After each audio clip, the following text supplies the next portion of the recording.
Isolated sprinkle later on this evening, but most areas stay dry as we dip to the upper 50s once again. Looking ahead to tomorrow, clouds start to roll in, couple chances at some showers, more chances through the weekend, cool us off in next week. I'm 13 First Alert meteorologist Mike D'Andrea. Wake up and smell the aroma of perfection that is Cabin Coffee. Start your day right with their handcrafted, locally roasted coffee beans brewed to perfection just for you. From classic Americanos to lattes and refreshing iced coffees, Cabin Coffee has your caffeine cravings covered. And if you're in need for a bite to eat for breakfast or lunch, they got you covered with a menu full of your favorite breakfast items and delicious sandwiches. So swing on over to River Perry and Altoona and experience the taste of coziness and comfort with Cabin Coffee. Staples stores provide innovative products and services for small business, remote workers and learners, even teachers and parents. Explore more at your local Staples store.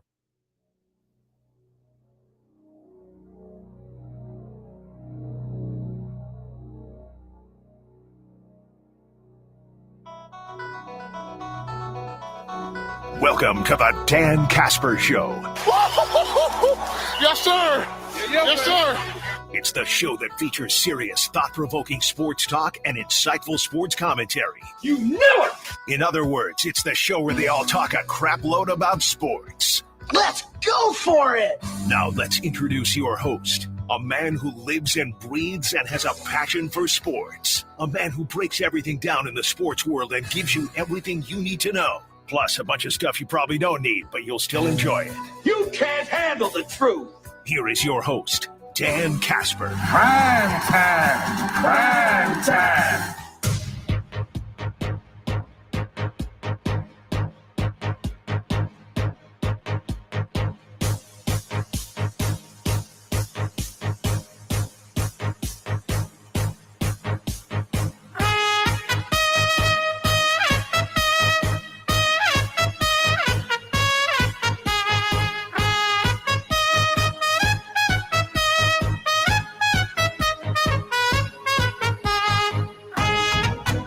What's going on, everybody? Happy Thursday.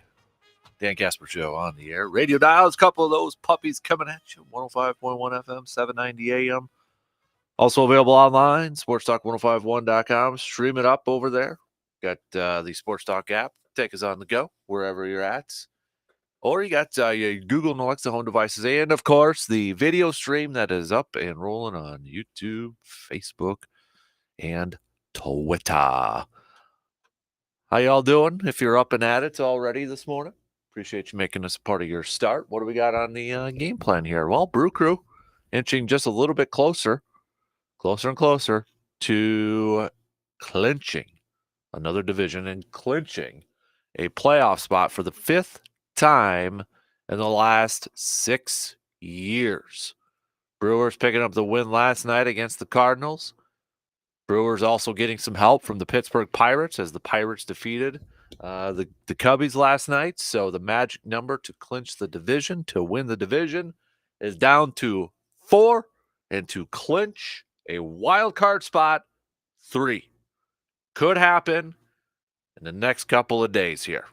We could get this done in the next couple of days. Don't want to get, too far ahead of ourselves, but it could be coming up here, peeps. Finally getting, get those pesky Cubbies out of the way, right?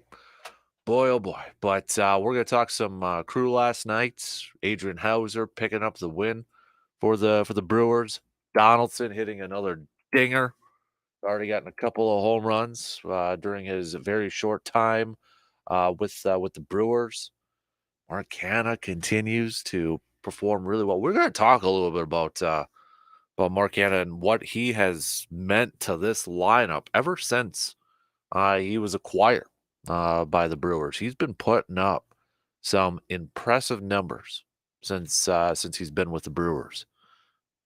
I think it's easy to say right now that that trade has worked out wonders for the Brewers. Now, hopefully, they can, or he can continue to be on his hot streak when they get to the postseason coming up here soon. Tyrone Taylor hitting well from the plate as well. Dingers last night, so Wade Miley got the game actually in a few hours from now. First pitch is going to be at 12:15 today. But Wade Miley is going to get the start. He's looking for his 9th win before the Brewers wrap up their regular season road games with a 3-game series at Miami. Corbin Burns, Brandon Woodruff, Freddie Peralta all getting starts in this series against Miami. So Brewers putting out their horses, and maybe, hopefully, we'll clinch by the end of this weekend. Think so? You think when we're back here on Monday, 25th, they won't have a game there. They got an off day. But you think when we get back here on the 25th, Brewers will have everything locked and loaded and secured up? Or do you think it might take a couple days into their home series against the Cardinals over there? So we're going to talk some Brewers. We're going to talk some baseball. Interesting article up on MLB.com. Will one of these teams win its first World Series this fall? First one up that they chat about is your Milwaukee Brewers, who are currently 20 games over 500 right now, 86 and 66. For all the talk of the NL Central supposedly being easier to win than other divisions, it might get 3 teams into the playoffs. The Brewers dealt with all sorts of injuries early in the year, but the team they've been post All-Star break, and especially since August, has resembled the best version of itself.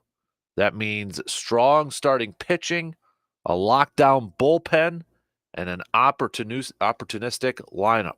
They're going to win the division running away, which will end up being their 5th playoff appearance in the last 6 seasons.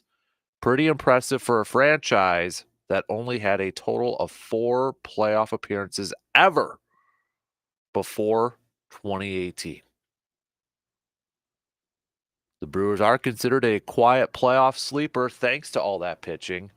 The lineup, though, has been wobbly lately, particularly without Christian Yelich, who is dealing with a back issue. They need Yelich badly, but if they can scrape enough runs to get a lead, that bullpen will keep it. That makes them dangerous. Dangerous for this Brew Crew team. Huh? Yeah.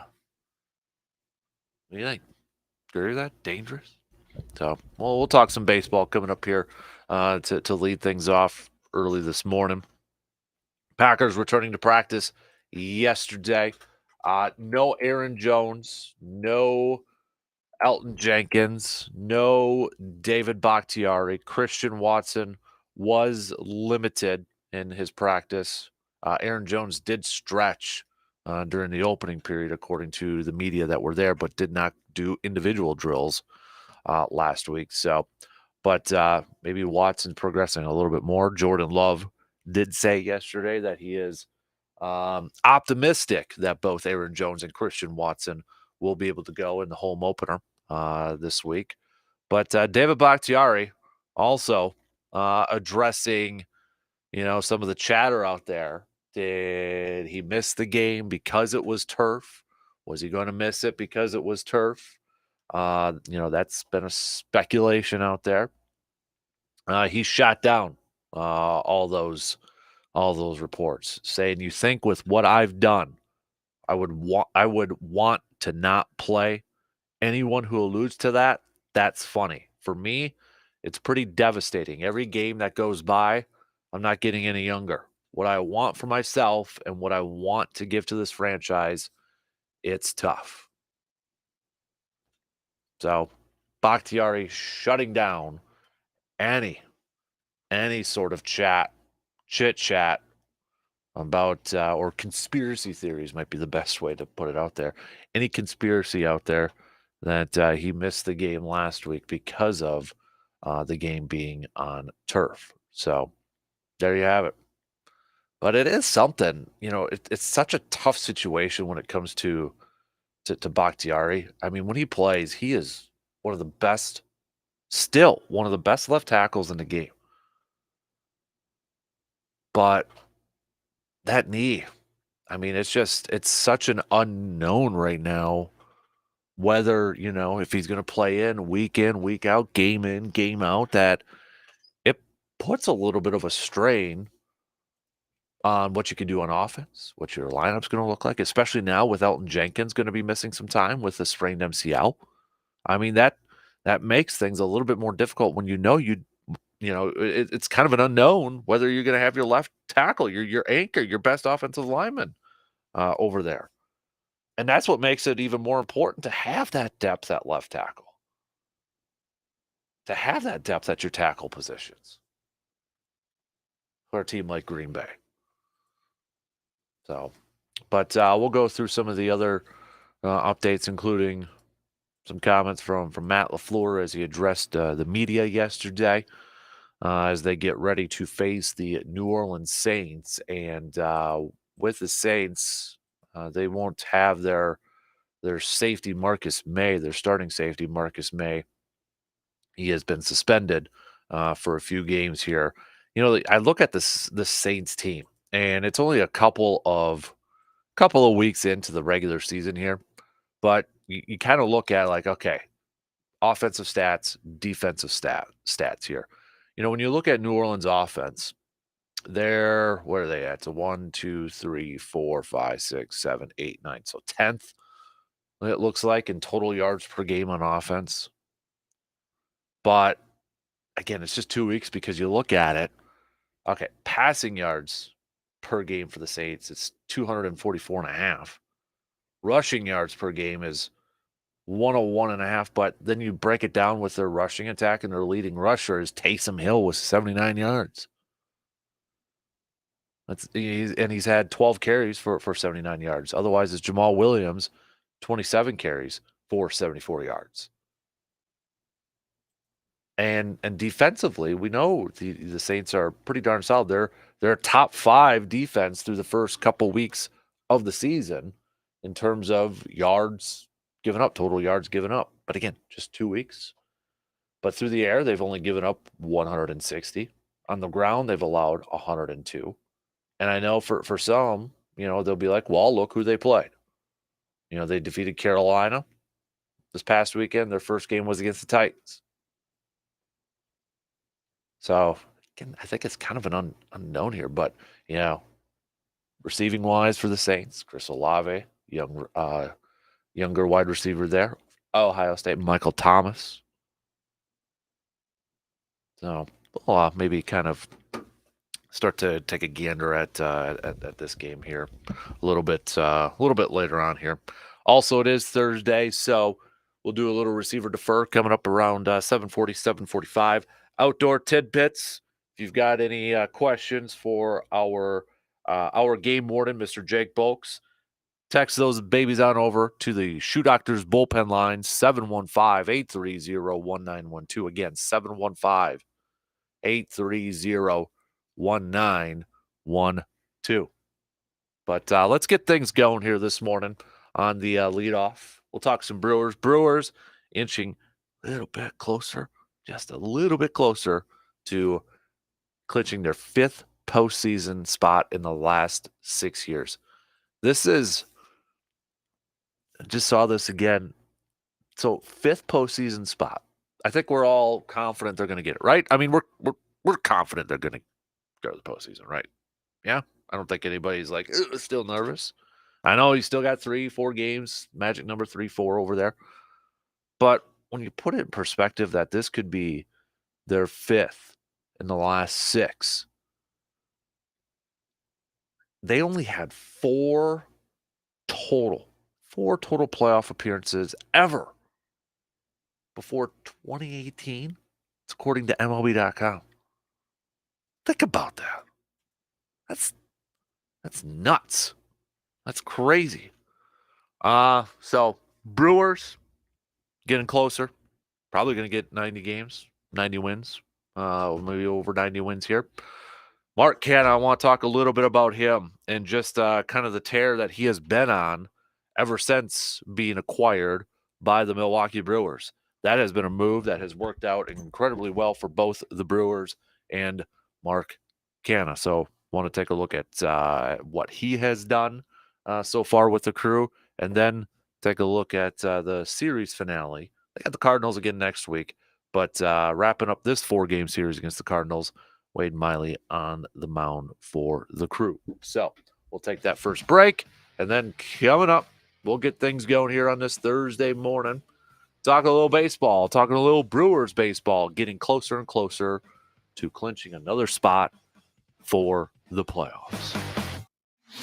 Got a take on today's topics but can't call in? Then hit us up on Facebook, Twitter, or the text line and let your fingers do the talking. Hey there, athletes and active folks of the Chippewa Valley. When it comes to your health and performance, there's only one name you need to know: Chippewa Valley Orthopedics and Sports Medicine. They specialize in getting you back in the game. Their expert team of orthopedic specialists and sports medicine doctors will treat your injuries and provide personalized care. Your comeback story begins at Chippewa Valley Orthopedics and Sports Medicine. Just visit cvosm.com. That's cvosm.com to learn more and to schedule your appointment. Get 11% off your appliance upgrade now at Menards. We offer the lowest prices with the largest in-stock appliance selection. Ready to take home today. New appliances from Menards are meant to make your life easier. Upgrade your home with top appliance brands including KitchenAid, Maytag, Whirlpool, Amana, and Criteria. Upgrade your home with new energy-efficient appliances and save 11%. Good through September 24th. Savings are mail-in rebate. See store for details. Save big money at Menards. Winter is straight ahead, but let's think of some warm spring weather. Join me on a farm tour to Costa Rica and Panama, March 23rd through April 1st. We'll visit the Doca Coffee Estate, a local Costa Rican farm, and receive an agricultural presentation in Panama. Other stops include the Arenal National Park, and we'll sail through the Panama Canal. Visit holidayvacations.com, keyword wax, for more information and to watch a travel show, or call 888-557-1020 for a free brochure. Are you ready to discover a hidden treasure trove of home improvement wonders while giving back to your community? Look no further than the Chippewa Valley Habitat for Humanity Restore. At the Restore, you'll find an ever-changing selection of quality furniture, appliances, building materials, and so much more, all at unbeatable prices. But here's the best part. Every purchase you make at the Restore supports their mission to build affordable homes for families in need right here in the Chippewa Valley. It's shopping with a purpose, making your house a home while making dreams come true for others. So whether you're looking for a stylish new piece for your living room or tackling a DIY project, make the Restore your first stop. Chippewa Valley Habitat for Humanity Restore, where every item tells a story and every purchase builds a brighter future. So get shopping at the Restore, located at 145 North Claremont Avenue in Eau Claire. And for more information on the Chippewa Valley Habitat for Humanity, simply visit their website at cvh4h.org. There's no better place to watch and cheer on the green and gold every single game than 44 North Gastro Pub in Altoona. $3 domestic mugs, rail mixers, $4 margarita mugs, and bloodies and more. Plus the food. Can't watch the games without sustenance. $2 chips and salsa, $8 slider baskets and pretzel twists, $10 pizzas, and $13 wings. Oh, and of course, free touchdown shots. 44 North Gastro Pub on River Prairie Drive in Altoona. Get your game on. Today's job market is full of demand for skilled trade workers. Electricians, welders, mechanics, these and other trades are the backbone of every community. They're also a huge part in making sure the Army National Guard is always fulfilling its mission of service to our country and communities. Soldiers train to keep the power flowing, engines running, and supplies moving. The skilled trades these soldiers perform are the same ones needed in today's civilian workforce. Army National Guard soldiers are on the fast track to learning skills that can set them up for success at home with companies looking to hire the best. With options from plumber to helicopter mechanic and everything in between, soldiers are able to select the trades that best fit their lives.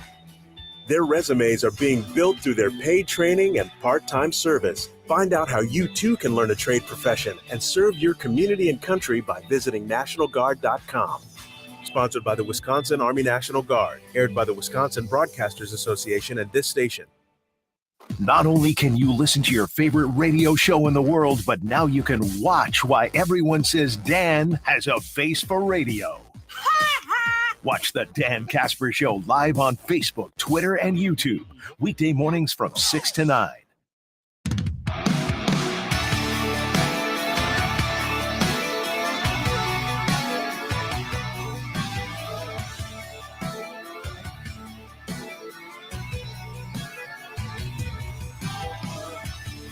Don't forget to get your picks in for our Pro Football Weekly Pick'em Challenge. Just head to sportstalk1051.com. Click on that win tab over there and get your picks in with week 3 already upon us. And that leaderboard's getting tight. We got Tim and Kent and Mike and Neil all tied for first place. We got bunch of you tied for second, just one game back on there too. So one game can make the difference. Don't forget to make your picks, and the winners are going to get some sweet prizes at the end of the season here too. So every game is going to matter.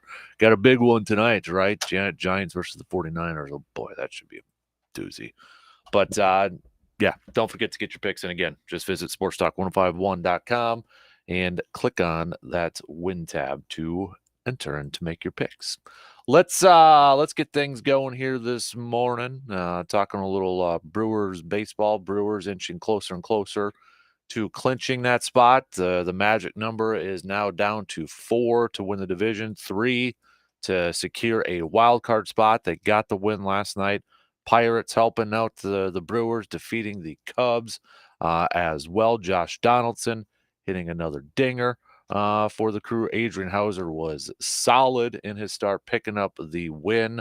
Brewers 20 games over 500 right now, 86 and 66, and it's pretty good chance that by the weekend here that the Brewers could potentially wrap things up and win that division here. So remember, magic number is a combination of Brewers wins and Cubs losses for the division. So maybe even today we could be heading into tomorrow where that magic number is maybe down to 2, and maybe they'll get it done over the weekend here. But Brewers will wrap up this series against the Cardinals. First pitch at 12:15 today before they go visit the Miami Marlins for 3 games. Then the Brewers have an off day on Monday. Then they wrap up the regular season all at home with another series against the Cardinals and that final series against the Chicago Cubs at home. Last game coming up on October 1st here. We were kind of looking at that in the beginning here, talking about MLB.com's piece up there, which one of these 4 teams will win its first World Series this fall, and they talk about the Brewers here. Couple of notes here. Brewers look like to get their 5th postseason appearance in the last 6 years, and when you put it in perspective, that they only had 4 total playoff appearances ever before 2018. That's pretty darn impressive with the job Craig Counsell and even David Stearns have put together here. But a couple things that they note with the Brewers. They're talking about the Brewers dealt with all sorts of injuries earlier in the year, but the team they've been post All-Star break, and especially since August, has resembled the best version of itself. That means strong starting pitching, a lockdown bullpen, and an opportunistic lineup. The Brewers are considered a quiet playoff sleeper thanks to all that pitching. The lineup has been wobbly lately, particularly without Yelich, who has been dealing with a back issue. They need Yelich badly, but if they can scrape up enough runs to get a lead, that bullpen will keep it. That's what makes this team dangerous. Well, one of those guys who's been filling in nicely for Christian Yelich ever since he's been with the Brewers has been Mark Canha, who has been lighting it up. And you, in turn, got to see his grand slam, I believe, the other night. You bet I did. How was that environment? Oh, man, I'm telling you. I was sitting there, and I didn't tell you. I've been going to baseball games since the 1950s. At County Stadium. I've been to Wrigley Field, Old Comiskey Park, the new Comiskey Park, whatever they call it, in different parks in the country, and I've never gotten a ball. Yeah, Saturday night, I got a ball. I saw that. Jeepers, Somebody man. must have felt sorry for you. Oh, no. Threw it over, and I got her, and I was... Did you steal it from that kid that was sitting next to you? No, because the people behind me weren't there yet. It was early, and they in the row behind me weren't there, so I reached back and caught that ball. And, I saw that ball coming. I said, that's coming right at me. And I did make the catch. So I was without a glove. Happy. Without a glove. That a boy. Yeah, you bet. No, I don't take a glove in. But I looked at that ball and I thought, I've never done that before. And I've been at games for 50 years. So I'm pretty happy with my ball. But anyway, no, it was exciting Saturday night. I'm telling you, it was frustrating watching Washington come back and tying that game because they shouldn't have, but the Brewers let them back in. But they loaded the bases, 2 outs, and I was there with the people. I was there with my son and others, and I said, boy, I'll tell you, it's time for them to get a big 2-out hit. And man, the next pitch, first pitch, bang, out he went, and it was dead gone from the time he No hit. doubter. There was no doubt that ball was going over the fence. He hit that solid, and that place just absolutely went crazy. Mm-hmm. And that was the most fun. I've seen grand slams before, but I've never seen one that important for not only the game, but for the season. I mean, that if they'd have lost that game and let Washington come back from 5-1 down, it would have been disappointing. But what a thrill that was! It was fun. Mark Canha, you're looking at some of the numbers. So he's played 42 games for the Brewers. That many already. Yeah, Wow. 42 for the Brewers. Let's compare what he's been doing and compare it to his 89 games that he has played with the Mets this year. So 89 games with the Mets this year, he's hit 6 home runs. How many for the Brewers in 42? He's already got 5. He's already got more RBIs in his 42 games than he did with the Mets, 30-29. He is hitting 309 ever since joining the Brewers. His slugging is 463 compared to 381 when he was with the Mets. 851 OPS compared to a 725 when he was with the Mets. I think it's fair to say that this trade has worked out both for Mark Canha and the Milwaukee Brewers right now, because he has been, between him and William Contreras, have been the most consistent in the last month and a half. I'd like to talk to him and ask him, how much more relaxed he can be in Milwaukee than he can be in New York, where the media is all over everything you do. And I mean, they'll take those numbers that he had in New York with the Mets and they'll plaster those all over the newspapers out there.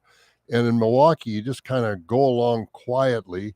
I think I've never been to the Mets ballpark, so I don't know what kind of a hitter stadium it is, but Milwaukee is a pretty good hitting environment. I don't think it's all bad to be in Milwaukee versus a player like him that, he's under the radar. He's not the star. How much pressure is a guy like that under in a place like New York versus coming to Milwaukee? I think the relaxed situation plays a big part in it, without the media hounding you all the time. Mm-hmm. Yeah, I know it was a move at the time that, was not met with a lot of maybe excitement, amongst fans or all that, but it's been working right now. That's the bottom line. That's all we care about. Exactly, right? So he has been, and you talk about that grand slam too. I mean, for a guy, for that's a moment, maybe, hopefully, that's something that kind of sparked, because I go back to, was it 08, even 11? You talk about those big hits and towards the regular season, at the end of the regular season. Ryan Braun had a couple of those and all that, but hopefully that's something, and hopefully he can continue this into the postseason here. Now I'd like to see Santana pick it up a little bit. He hasn't been bad, but he hasn't been. I was hoping for a little more out of Santana, but Mark Canha has been he's been everything and more that the Brewers hope for. Yeah. Another guy who's been hitting extremely well for the Brewers in his last 30 games here, 92 at-bats, has been Tyrone Taylor. Tyrone Taylor in his last 92 at-bats is hitting 304, including 5 home runs. I think he had a home run in that game, too. He had 2 of them last night, Tyrone Taylor did, too. So he's earning more playing time, and you got to keep him in the lineup as long as he's staying hot. Hopefully he can just kind of stay hot throughout the whole thing. I know It would be nice. He's gone through stretches and such where he's been really good, and then he's gone really, really, really quiet after there. But at this point in time, you got to keep him in that lineup, I think, especially in his last 21 at-bats. He's slugging a flipping 952 right now. So other guys kind of stepping up in the absence of one Christian Yelich over here. You just hope whenever Christian Yelich, comes back. I got a feeling now they're really not going to rush him at this point, with 4 games to go, with the magic number being 4 to win the division, 3 to clinch a wild card spot. You have the ability, I would think, to be a little bit more cautious, but I'd still like him to get some at-bats in before the postseason starts too. Yeah, I think we all would, and I haven't heard anybody talk about where he's at as far as, is he needing to rehab or is he just needing to rest? I think it's rest. He's been working out and he's been running the bases and all that. I honestly think that they're really just playing it cool and going slow about it now. But like you, I'd like to see him come back and get a few at bats before they get to the playoffs, because you don't want to be coming in cold to the playoffs. So what they'll do, we don't know, but I'm sure they'll take care of his health first, and hopefully this is all done before that last series. Yeah. I know we're getting a little far ahead of ourselves here too, but I was reading a little bit more from MLB.com's piece. What it would mean if the Brewers won the World Series. First off, goodness, can you imagine how great it would feel to have that much Bob Uecker in your life? You put this, Uecker will turn 90 in January. Still calling games. A crew championship might make him the happiest person on the planet, which would make the rest of the planet pretty happy itself. And remember, this is one of the most loyal fan bases in baseball. Few have earned a World Series title more. Yeah, and you can bet as they get closer and when they clinch, depending on how it was disappointing, because I thought, we got to get out to the car Saturday night. We got to get out to the car and listen to Uecker's call. Well, Uecker wasn't on the mic, and so it wasn't his call. Levering did make a nice call, but it wasn't Uecker-like. But can you imagine if they do get in there, how much national airtime Uecker's going to get? ESPN is going to pick him up, and the network's going to pick up. They'll have a Uecker's camera call. on him. Yeah, they'll have a camera on him all the time. Yeah, he's going to, and rightly so, deservedly so. There's, I listen to a lot of baseball around, and Uecker at this point in time is unique as far as baseball announcers are concerned. A lot of great ones, a lot of really good ones, but Uecker is unique. I think the whole state might have to take the day off if the Brewers won and just have a Bob Uecker party at that point. Yeah, I don't think anybody's going to have to make that decision. I think the state will just decide on their own. Everybody's going to celebrate. I know I will. Yeah, right. I mean, holy moly. And I know we might be a little biased in this, but I don't know of anybody else who's more deserving of a championship right now for a guy like that who is called a lot of bad seasons for the Brewers. He's seen a lot of, it reminds me of the Brewers have never won a championship. And, you go across the river to Minnesota, it's like the Vikings. And, and I would love to have seen for Bud Grant.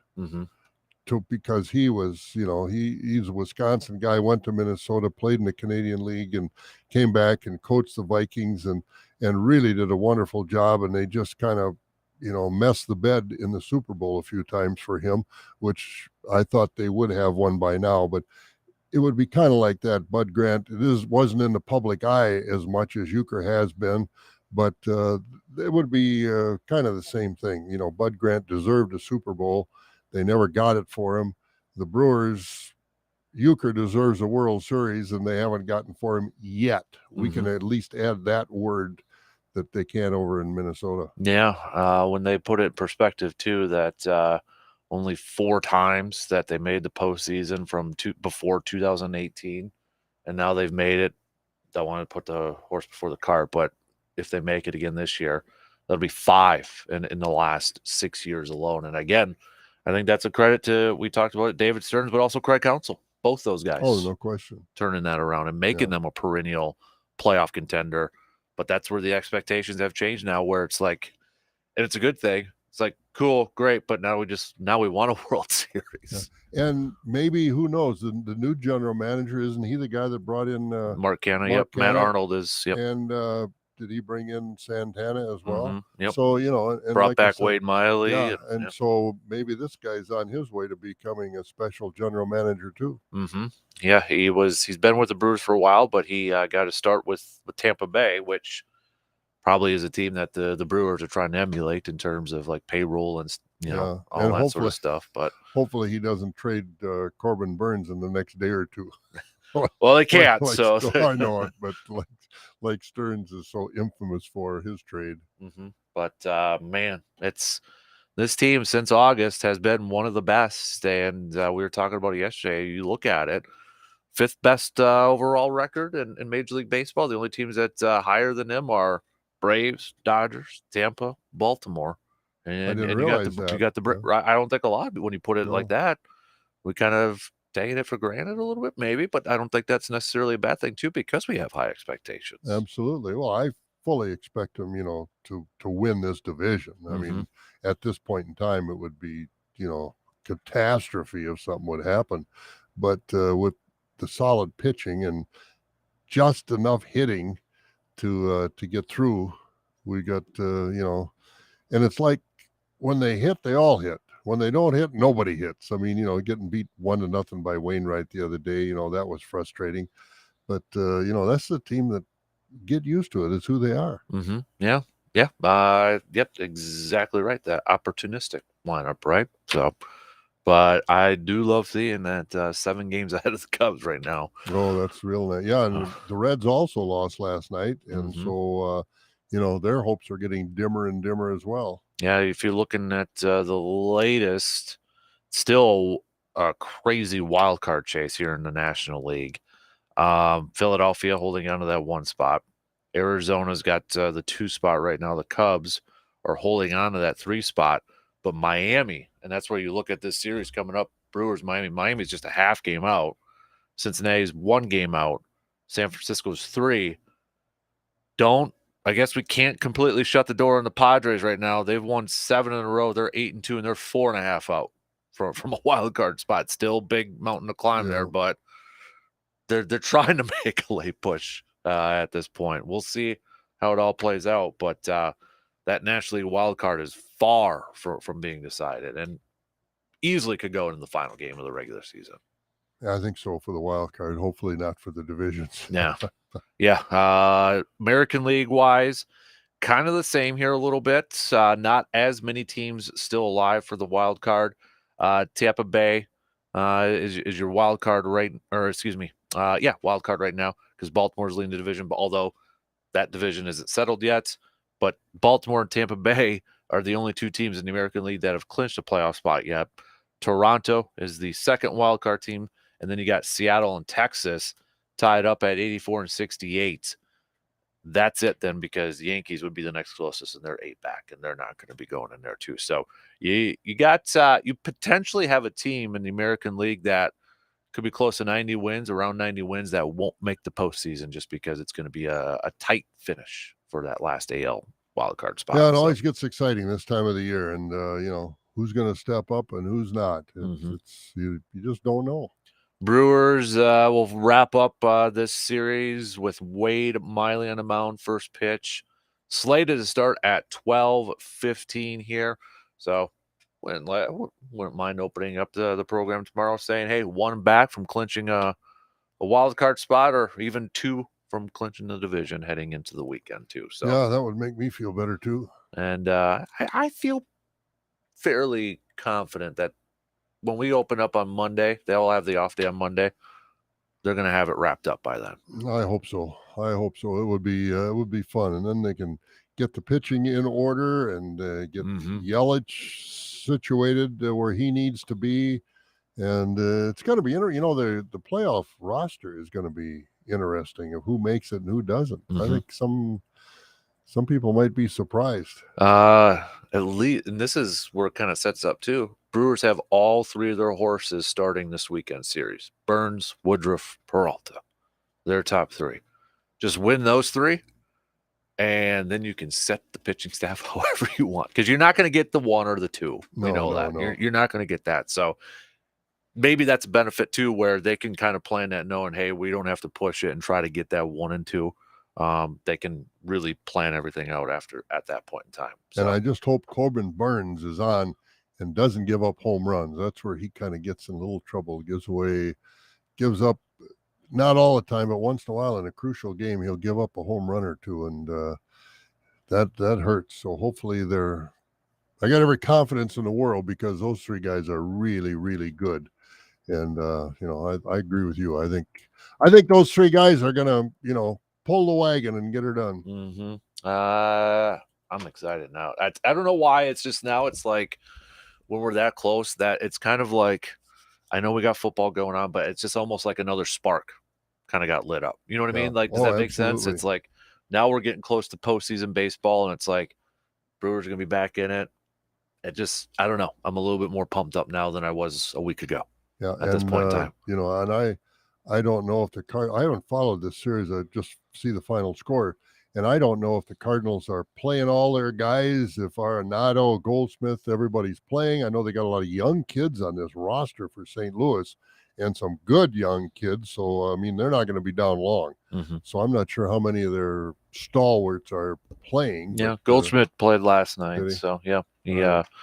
But he's a little, I mean, he's hitting 269 this year. Still got an OPS of 812 and such. But, I don't really think the Cardinals will be down for too long. They never are. No, they're always. Would it surprise anybody if they're back next year leading this division? No, probably not. Of course, I don't know what their pitching's all about. Right. Wainwright's gone. They traded Flaherty. I don't know what they've got for pitching. They always seem to find some, but I don't know if they will have enough arms to really hold off, because the Brewers should have some good arms again next year. Mm-hmm. Maybe for one more final push with those guys, exactly. with Burnsy and Woodruff over there too. So, but I'm trying to find them. I want to. Oh, maybe look for it up at the break. I want to see what the Brewers' record has been since the trade deadline. I'll do that coming up during the break here. So we'll do that. We'll take a quick break, and we'll be back already to finish up this first hour on this Thursday morning.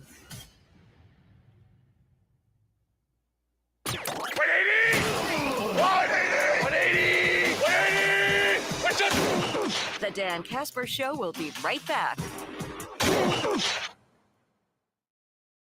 Carpet City Flooring Center did it again, people. Some of the magic that they are able to do is pretty impressive. So, quick backstory. We had a couple of bedrooms that needed some new carpet pretty badly. We went to Carpet City Flooring Center in Eau Claire, and they helped us pick an awesome looking and feeling carpet. And a couple weeks later, installed the new carpet in our rooms. Now the bedrooms in our house look and feel completely different. In a good way. The instant you walk into these rooms, you are in a better mood. My 6-year-old is even spending more time in his room because of the carpet. He tells everyone he has a brand new bedroom now. So if you are in the need of a new floor for your home or office, why would you look anywhere else besides Carpet City Flooring Center in Eau Claire? Trick question. You shouldn't be. So go visit our good friends Carpet City Flooring Center in Eau Claire today at 3109 East Hamilton Avenue in Eau Claire. The team at Carpet City Flooring Center in Eau Claire will help you find that new floor that looks good in your home and works perfect within your budget.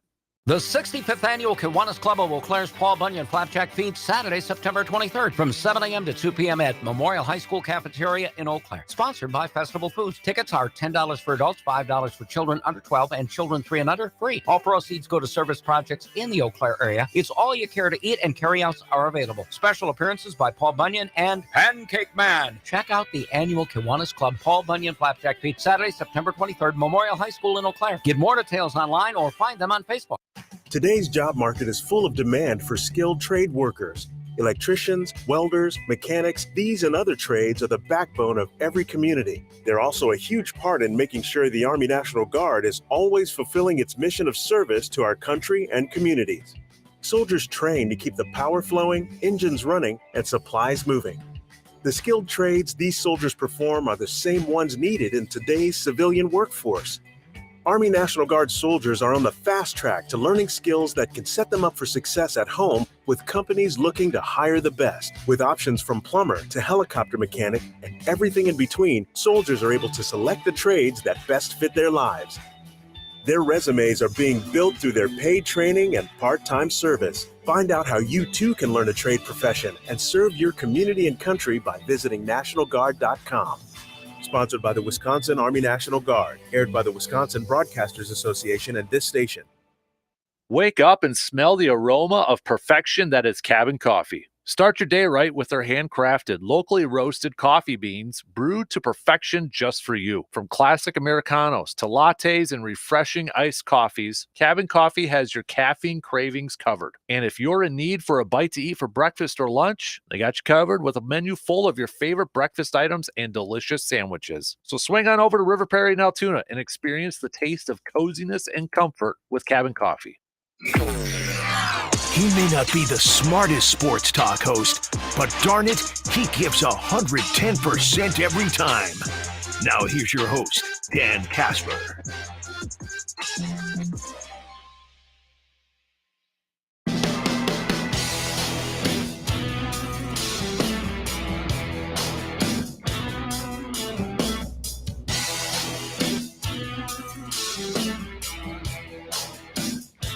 Get your outdoor questions into us. Jake Bolks will be joining us at 8:30 for our Thursday Outdoor Tidbits.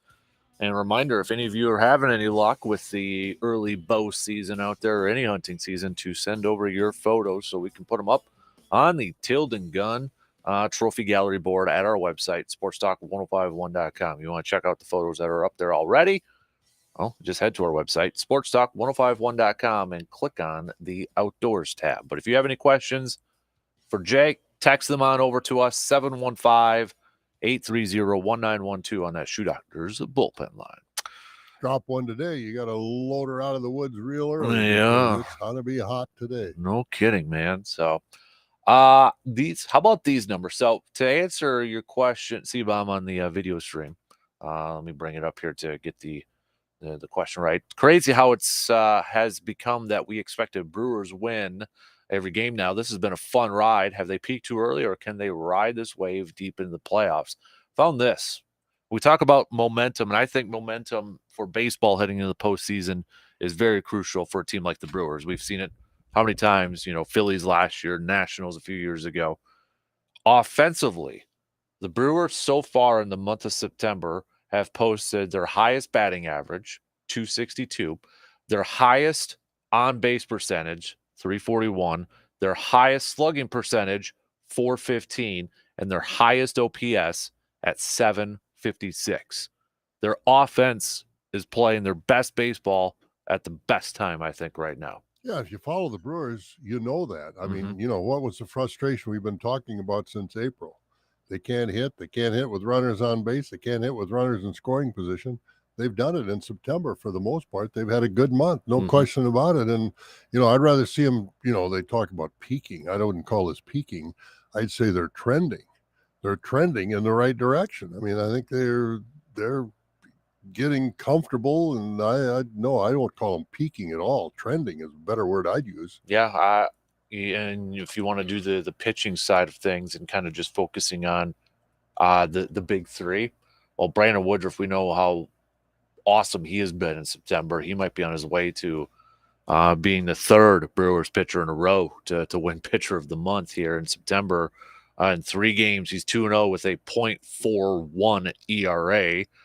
Freddie Peralta in 4 games in September is posting a 2.28 ERA. And Corbin Burns in 3 games, the ace of this one. And this is including a game where he went that no-hitter with the Yankees in there too. But, 3.66 ERA on there too. So that's just numbers from September for these guys right now. And Freddie Peralta's had a little hard luck. I mean, he loses 1-0. And I mean, he's been in some of these games where I don't know who started. That's right. Burns with the Yankees, but yeah, there've been times where these guys could be even better. Yeah, no doubt about it. So it's definitely trending upward. And this is why this is a big reason why you have a lot of the national people out there saying Brewers are going to be a quiet team, maybe possibly be that team that is going to give Dodgers or whoever some fits because of those big three, but the offense is trending upward right now. Oh, no question about it. I mean, and you have to look at some of these other teams. I mean, Acuna, is he prohibitive National League most valuable player? Who else is doing what he's done? Yeah, I know Freeman has been up there. What are the odds? Let me look at But I would think Ronald Acuna Jr. with what he's doing. I mean, he's going to be 40 and 60. I think has he hit his 40th home run yet? I mean, if he hasn't, he's awfully close. And Freddie Freeman, yeah, he's had a great year for the Dodgers, but I think what Acuna is doing is more plus playing terrific in the outfield, and Freddie Freeman's a terrific first baseman.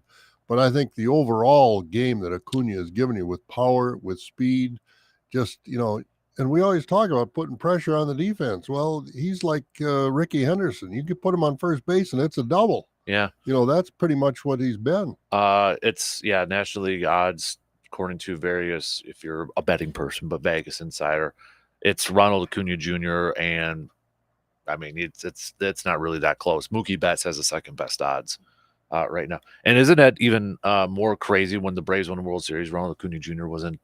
he was hurt. Remember that? He break an arm or did something. Yeah. I remember, and he wasn't there, but and he was having a good year that season as well. But boy, what he's doing this year! I mean, he hit 2 the other night. I mean, the guy 39 home runs and 100 RBIs right now. Yeah, he's got and 60 stolen bases. I don't think has anybody ever done that. I don't think anybody's ever done that. I mean, you talk about 337 batting average. Yeah, and you talk about a guy like Barry Bonds in his youth. He could hit for power. He could run and do those sorts of things. But I don't think he can do it. Yeah, he could do it like Acuna Jr. did. And, of course, you got to do it for more than 1 year. But Acuna has been a great player for a long time. But this year it's been lights out. And, boy, I'll tell you, I hope he gets 40 and 60. And, wow, what a season. It has been absolutely, and how many times have we talked about it with stolen bases and the small ball and that sort of thing? That's why I love to see it, too. Oh, you bet. You and me both. I love seeing that there. That's why I'm hoping Yelich gets back in because he's one of the best base runners in baseball, but he's got to get on base. That's the challenge for him. I want to bring up something here. We've got a few minutes left here. So, okay. I was kind of curious with team ERA here. So Atlanta has got, so Brewers have the third best team ERA in all of Major League Baseball. They've got if you want to narrow it down to the National League, they are the best National League team and team ERA. That's everybody on there. The next National League team is actually the Padres, and then you got to go to Philadelphia at 11. Then it's Atlanta, then the Dodgers. Atlanta, Cubbies, Dodgers. Dodgers 4.10, Braves 4.07. I was kind of curious to see, would you rather face the Dodgers or the Braves? I feel like it's the Dodgers almost a little bit there. Well, but I'll tell you, the pitching then the Braves have that Strider, and they have some good. Both have good pitching. I mean, you're going to have to beat them. That's what it amounts to. No matter who you play, you're going to have to beat them. And they're the top two offenses in Major League Baseball. But that's like an iron versus iron right there. The pitching of the Brewers and the hitting of both those teams. And but you got to look at those two teams. They're among the top spenders in baseball too. That makes a difference when you can go out and buy some of this talent. When you go get Freddie Freeman without batting an eye because Atlanta wouldn't pay him, the Dodgers would, and the Braves are going to be in an interesting quandary pretty soon. I don't know what the contract of Matt Olson is, their first baseman now that they got from Oakland when Freddie Freeman left, but he's over 50 home runs, and he's got a ton of eyes. And when contract comes due, are they going to let him go too, or are they going to pay him? I mean, Freddie Freeman's a little older than Olson at this particular time, so I don't know if they're looking at Olson's age and going to figure into their contract negotiations. But they fell in a pile of manure and came out smelling like a rose when they got Olson from the Oakland. I'm just kind of looking at Brewers pitching numbers. They're number one in all of Major League Baseball in batting average against, the rate of hits per at bat against the pitcher. So they're number one overall, allowing a 226 batting average. Tampa Bay is second. Twinnies are actually fourth on there too. So Dodgers fifth. And when we were at that game Saturday night when Washington came back, and they had about 3 bleeders. I mean, they just had some seeing. I mean, just, a couple of guys reached out, and right-handed hitters reached out and poked it down the right field line. Left-handed hitters reached out and poked it down the left field line. I mean, they weren't solid hits. They were just kind of swings that happened to drop in. And I think that's the thing that hopefully doesn't happen in the playoffs. But, that happened against Washington, and you're sitting there thinking, these guys aren't that good, and they tied the game up, but it's all, those seeing eye hits. They all count. They all look alike in the scorebook, but to sit there and watch it, it was kind of frustrating. So the Brewer pitching is ahead of the other guys hitting. There's no question about that. Mm-hmm. Yeah. All right. We only got a couple minutes to the top here, but how you feeling right now, Brewers fans, about what you're seeing from your ball club? Just 4 games left, or I shouldn't say 4 games left. 4 games, the magic number. Last week we were talking about 12. Yeah, double digits. 12 or 13. So This has been, you just said by next Thursday it'll be 4. I said, I'll take it. Yeah. Well, I think it was it one of our listeners, was it Big Worm, when he asked at what point are we going to feel confident? This was last week that, we don't have to worry about the Cubs or, losing a division. I'm there. Yeah, I'm there now too. Yeah, I am too. They're going to get it done. So now what? Knock on wood, say your Well, prayers and all that. and I think I'm, like you pointed out, the numbers that they're hitting in September, but that's not what makes me confidence is guys named Burns, guys named Woodruff, guys named Peralta, guys named Wade Miley, guys named Drew Williams, guys, Arube. And I tell you, I even like, what's his name, the left-hander that comes Hobie in. Milner. Hobie Milner, thank you. And Colin Ray has done well. That's what makes me more confident than the offense is the arm. So you got your next 4 starters are Wade Miley, Corbin, Brandon, Freddie. Magic number's 4. I'm feeling good that they're going to get it done in those 4 games. Yeah, because I think, because the Cubs have to keep winning, and, they got bombed yesterday by Pittsburgh. So, I think you never say never until it's over, but I think we can breathe a little bit easier now. I agree. Because remember, magic number is not necessarily just 4 straight wins. It's a win and a Cubs loss on there too. And the Reds, they're not done yet, but close to it. Yep. All right, 1 hour in. We got a couple more to go. Coming up next hour, we'll do some sports nuggets of the day. Get you an update on some of the injuries with Green Bay as they returned to practice yesterday to prepare for their home opener against the Saints. We'll be back after these news updates. WAYY Eau Claire, W286CK Eau Claire, Sports Talk 105.1 and 790 AM.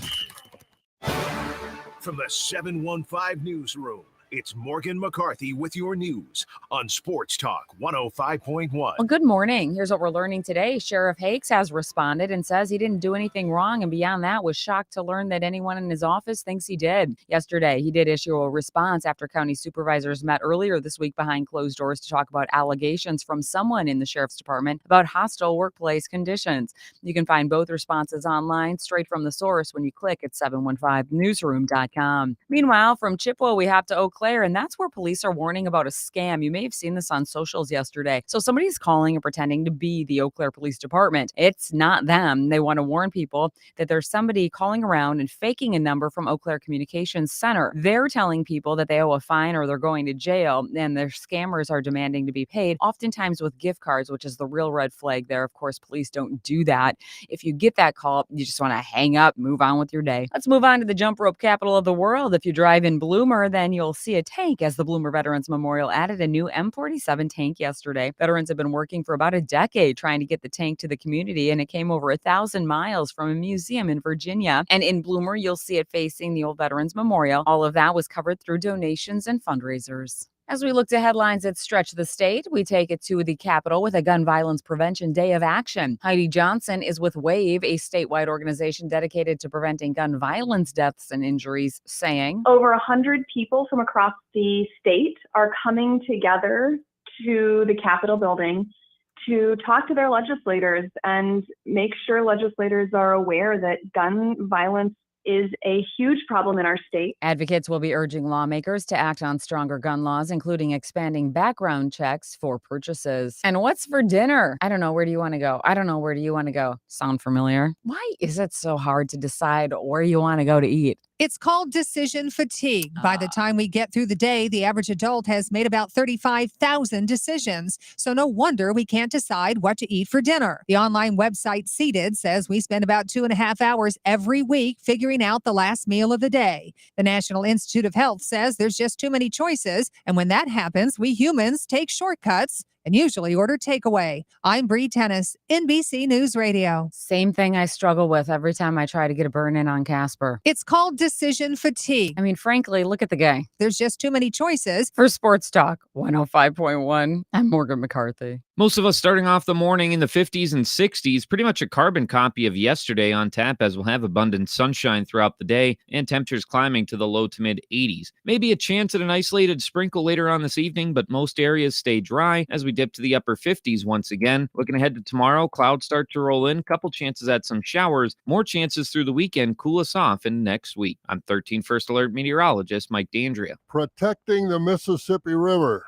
a high priority. Let's take a look at some of our farm news this morning on Sports Talk 105.1. A group of mayors from cities that border on the Mississippi River recently got together for their annual Mississippi River Cities and Towns Initiative meeting. The group includes mayors from 10 states that border the river, from Minnesota and Wisconsin to the north to Mississippi and Louisiana to the south. At that meeting, they decided they want a compact or agreement that would protect and set up collective management of the river. The mayors are determined to fight proposals that would pipe fresh water from the Mississippi to water-starved western states. The mayors are looking at a system like the Great Lakes Compact, a deal involving 8 states and 2 Canadian provinces. That deal set up principles of water management and a requirement to notify and consult other members before anyone could divert water from any of the Great Lakes, the world's largest source of fresh water. Any river compact, though, would have to first be approved by all 10 states along the river and then be okayed by the Congress.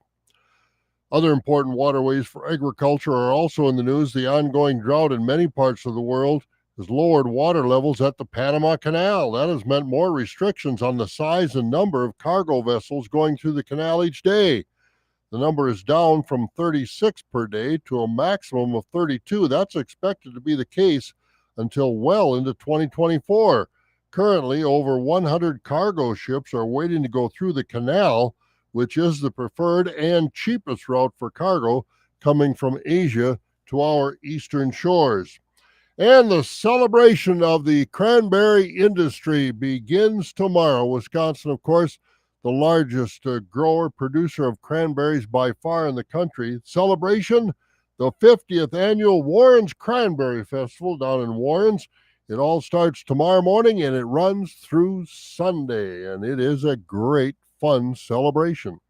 Now let's look at some of our food and farm news this morning on Sports Talk 105.1 and AM 790. I'm Bob Bosold. The VFW Post 305 on Star Avenue in Eau Claire, where breakfast is served 7 days a week, 7 a.m. to 11 a.m. And if you're looking for a Friday fish fry, look no further. Try the VFW Post 305 on Star Avenue. After the Friday fish fry, stay for karaoke from 9 to 1 a.m. Bands are back on the weekends at the VFW, 8 o'clock until midnight, and Sundays from 2:30 p.m. to 6:30 p.m. The DJ plays your favorite oldies hits. Come check out their newly renovated kitchen. VFW Post 305 on Star Avenue in Eau Claire, where no one does more for veterans and their community. What makes AutoZone America's #1 battery destination? Because they offer free battery testing and charging and reliable replacement batteries. And they've always got your battery solution. Get in the zone. AutoZone.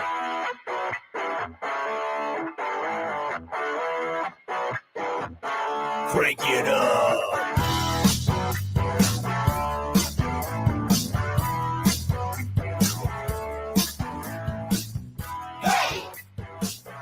Are you ready to take?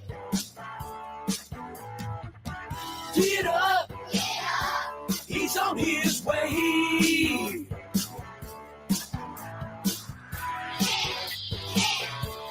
He's our man. The man, the myth, the legend. That's Dan And now, the Dan Kasper Show. Second hour kicking off on this Thursday morning, September 21st. Big thanks for tuning in, however you may be tuning in. I will be at Warren's on Saturday, too. You're going down to the Cranberry Festival? You betcha. What are you going to do down there? I haven't been there in years, but they got over 800 exhibitors, 80 food trucks.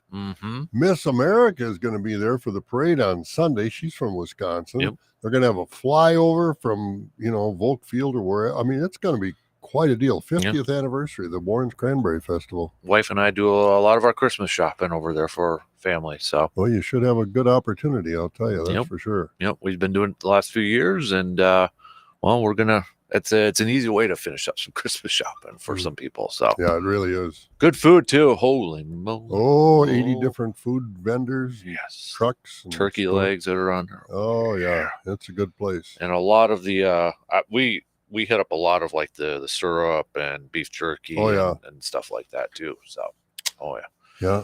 Good a lot stuff. Of fun. Yeah, and it just is unbelievable how that comes to life. Yeah, the whole town is shut down. People are parked in people's yards. It's like, well, a lot of the stores that are not active during the course of the year, they come in and rent those or for their craft stores and open them. And it's quite a deal. The one gas station in town, you can't get gas because it's shut down. You better make sure that you got a full tank going in. Yep. And if you don't want to be around there and you live there, you better get out of town.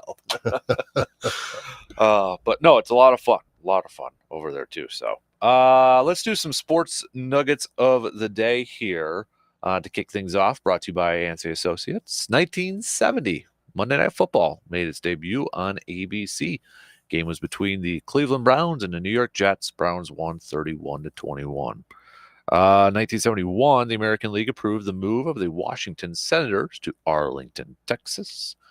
1982, the NFL players began a 57-day strike. It was their first regular season walkout. And it was this day in 2008, the Yankees played their last game at Yankee Stadium. Did you go to the original one? Yep. You did go to the original one? I did make it once. That was one I would wish I could go. Yep. It was, and check it out. It was an old timer. You walk down the tunnels and you had to duck almost because they had the heating pipes were exposed and the water pipes were exposed, but it was a classic. Yeah. You go out, they had the memorials out there. You go out there and, sometimes you watch on TV guys trying to find a ball that got behind one of the tombs or one of the monuments out there because they were in the field of play. It was a unique stadium. Those are your sports nuggets of the day brought to you by Yancey Associates.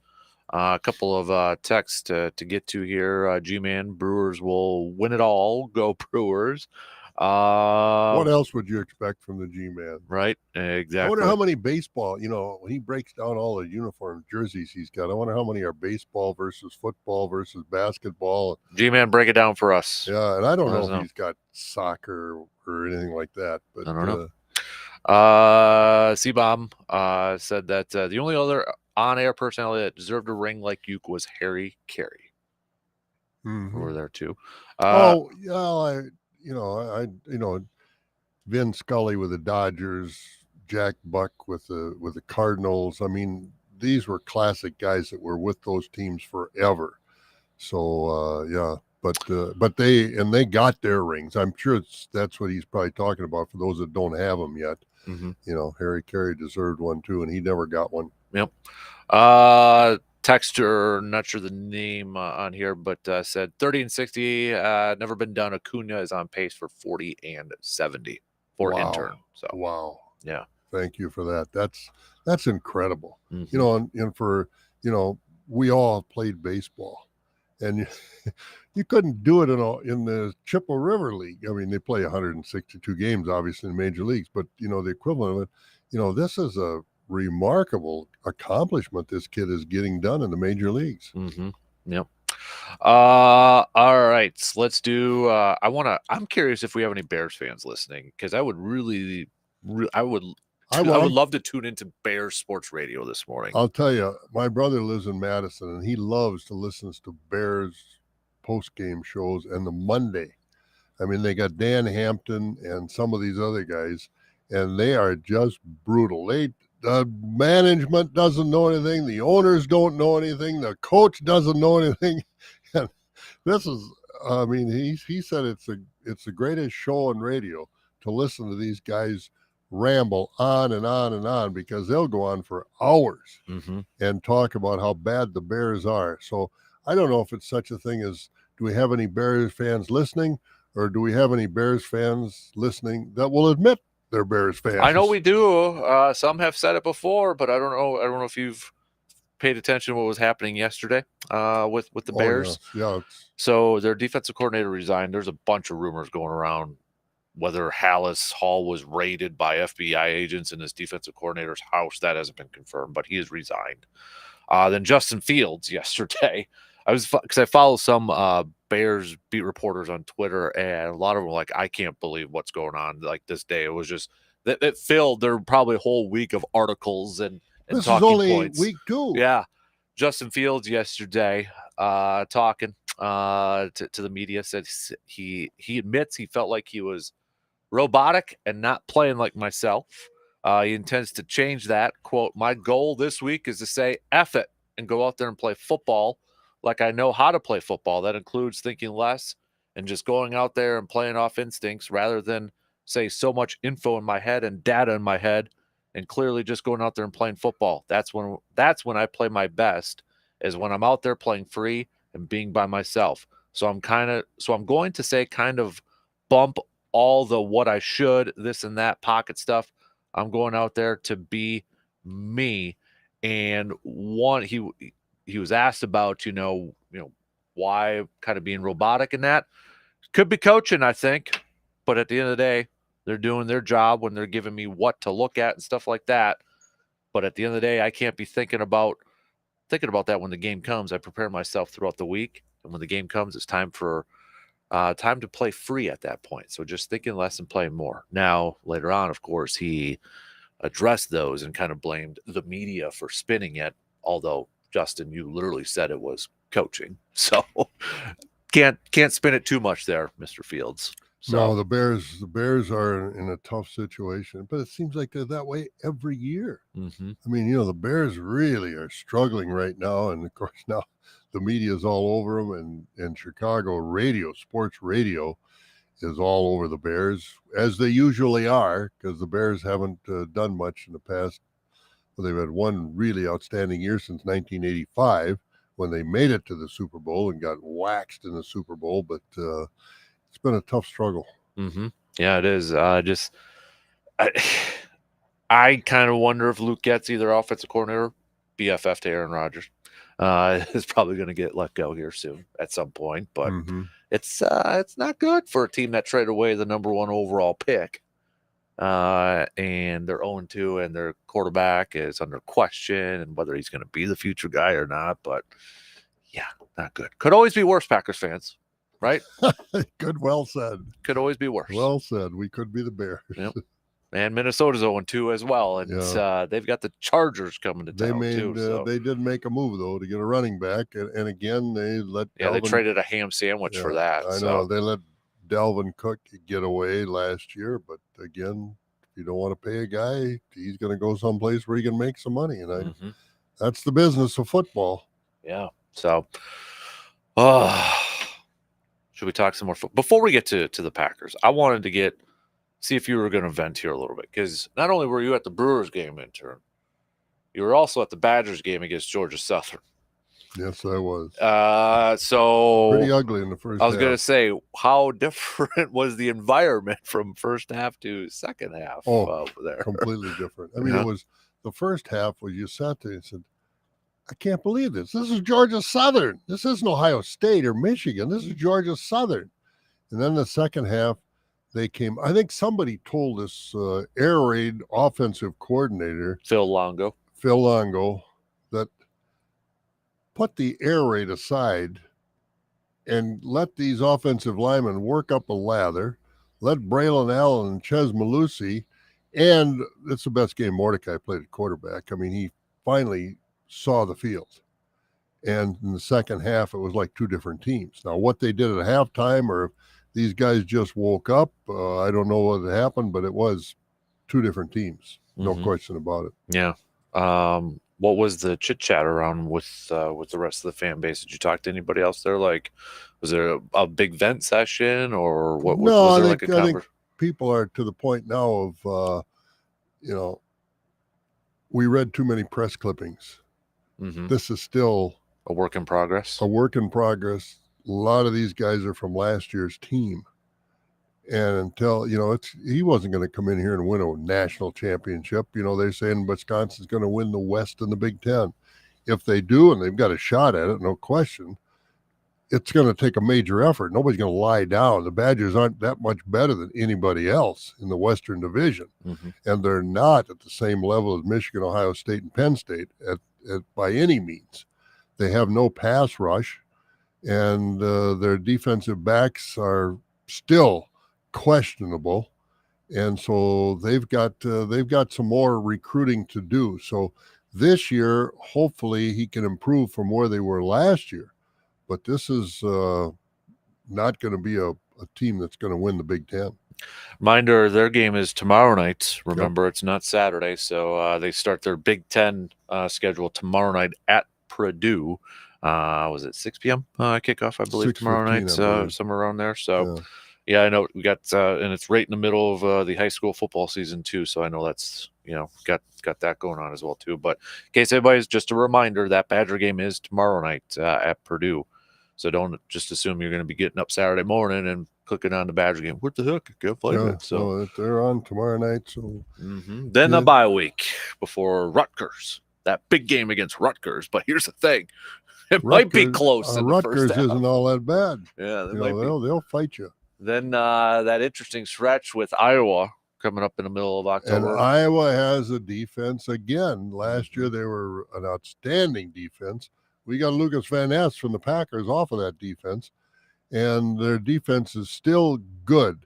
It's just unbelievable how they can come up with like linebackers and tough guys that were 39 and 44, and they're from Mason City, Iowa.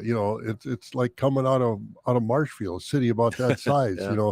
But every year they do it, and these guys are some of the best in the country, and so Wisconsin's going to have their hands full. And this offense, they better start blocking up front, because if they do, open up the running game, because our wide receivers, this is one of the defensive backs and the wide receivers, to me, are, I won't say the most disappointing so far, but the most surprising. I thought we were going to have better wide receivers that could get open and distance themselves. And to this point, I haven't seen it. I think tight end might be a little bit better, number 87. I don't remember his name, but did a nice job.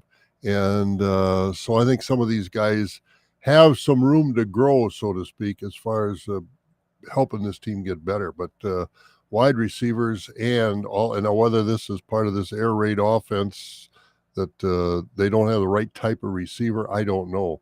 But I want to see the wide receiver and the defensive backs get better. I mean, they're just too far off the receivers, giving up too many big plays. They're not the best tacklers in the world. They're a little small. So, there are some places on this team that have to get better, and it's going to take a year or two to recruit, these 6'1", 6'2" cornerbacks that are 195 that can go up and do some damage. All right, let's take a break. But to answer your question, Surveyor, it must be so nice that you can get your Christmas shopping done in September. It absolutely is. Oh, I get my I never Christmas shop. I've got my Christmas shopping done already. Yep. You should probably take a lesson, Surveyor. Absolutely. Learn a little bit there. Absolutely. So get it done. Thing is, when you're around some of the people you buy Christmas presents for during the year, and to see what they're doing and what they need, write it down and get it then. Yeah. And they say, well, I wonder what so-and-so wants. Well, probably 10 or 12 times during the year, there was an opportunity to realize that, hey, somebody needs this or somebody should have this. Go get it. You're done.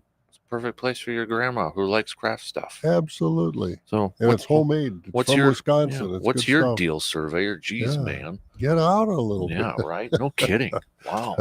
All right, let's take a quick break, and we'll be back to talk a little football. What did David Bakhtiari have to say about the conspiracy that he won't play on turf? We'll tell you next. You're listening to the Dan Kasper Show.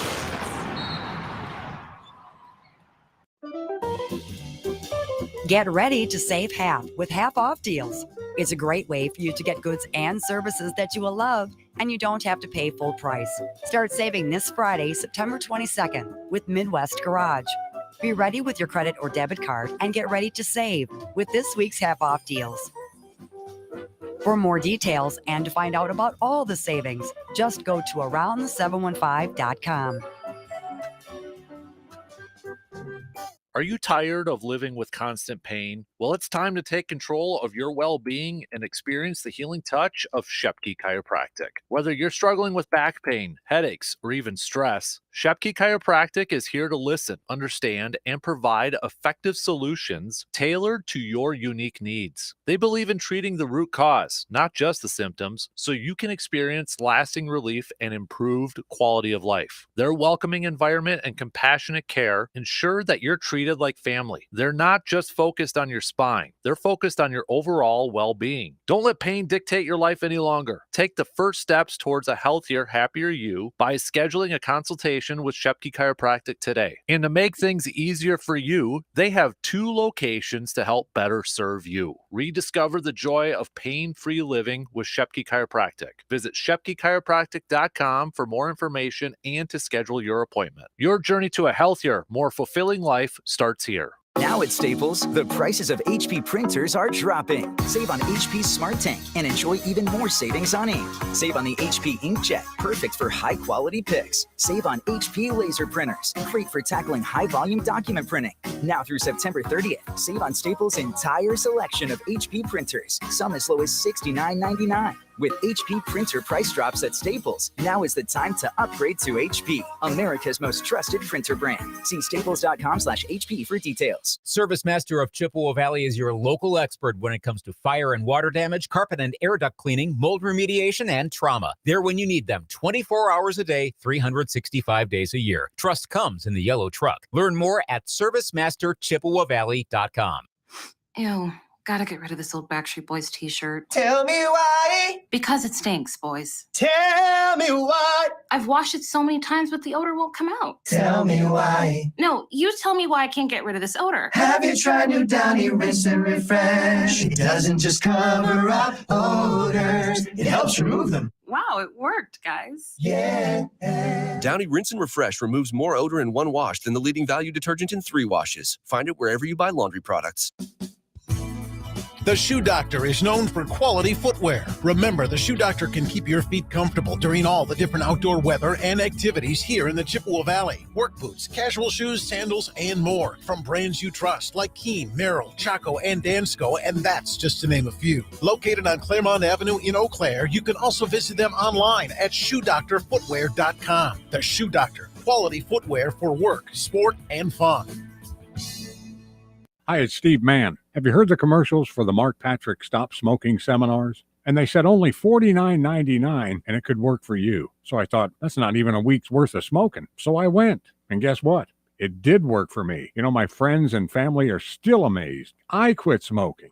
I didn't have cravings, anxiety, or weight gain. Listen, I don't know how it works, but I know it works because I'm living proof and it's 100% guaranteed. So what do you got to lose? I'll tell you what you got to lose. A very bad habit. Join Mark Patrick's seminars and stop smoking now without cravings, irritability, weight gain, or your money back. Early bird special only $49.99 guaranteed. Hypnosis designed to work without anxiety, irritability, or weight gain. Early bird special only $49.99 to become a non-smoker. That's right. Seminar Saturday, September 30th at the Best Western Plus Eau Claire Conference Center in Eau Claire. Stop smoking seminar at 2 p.m. Weight loss seminar at 11 a.m. Sign up at markpatrickseminars.com.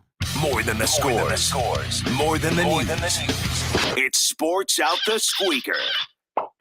The Dan Kasper Show.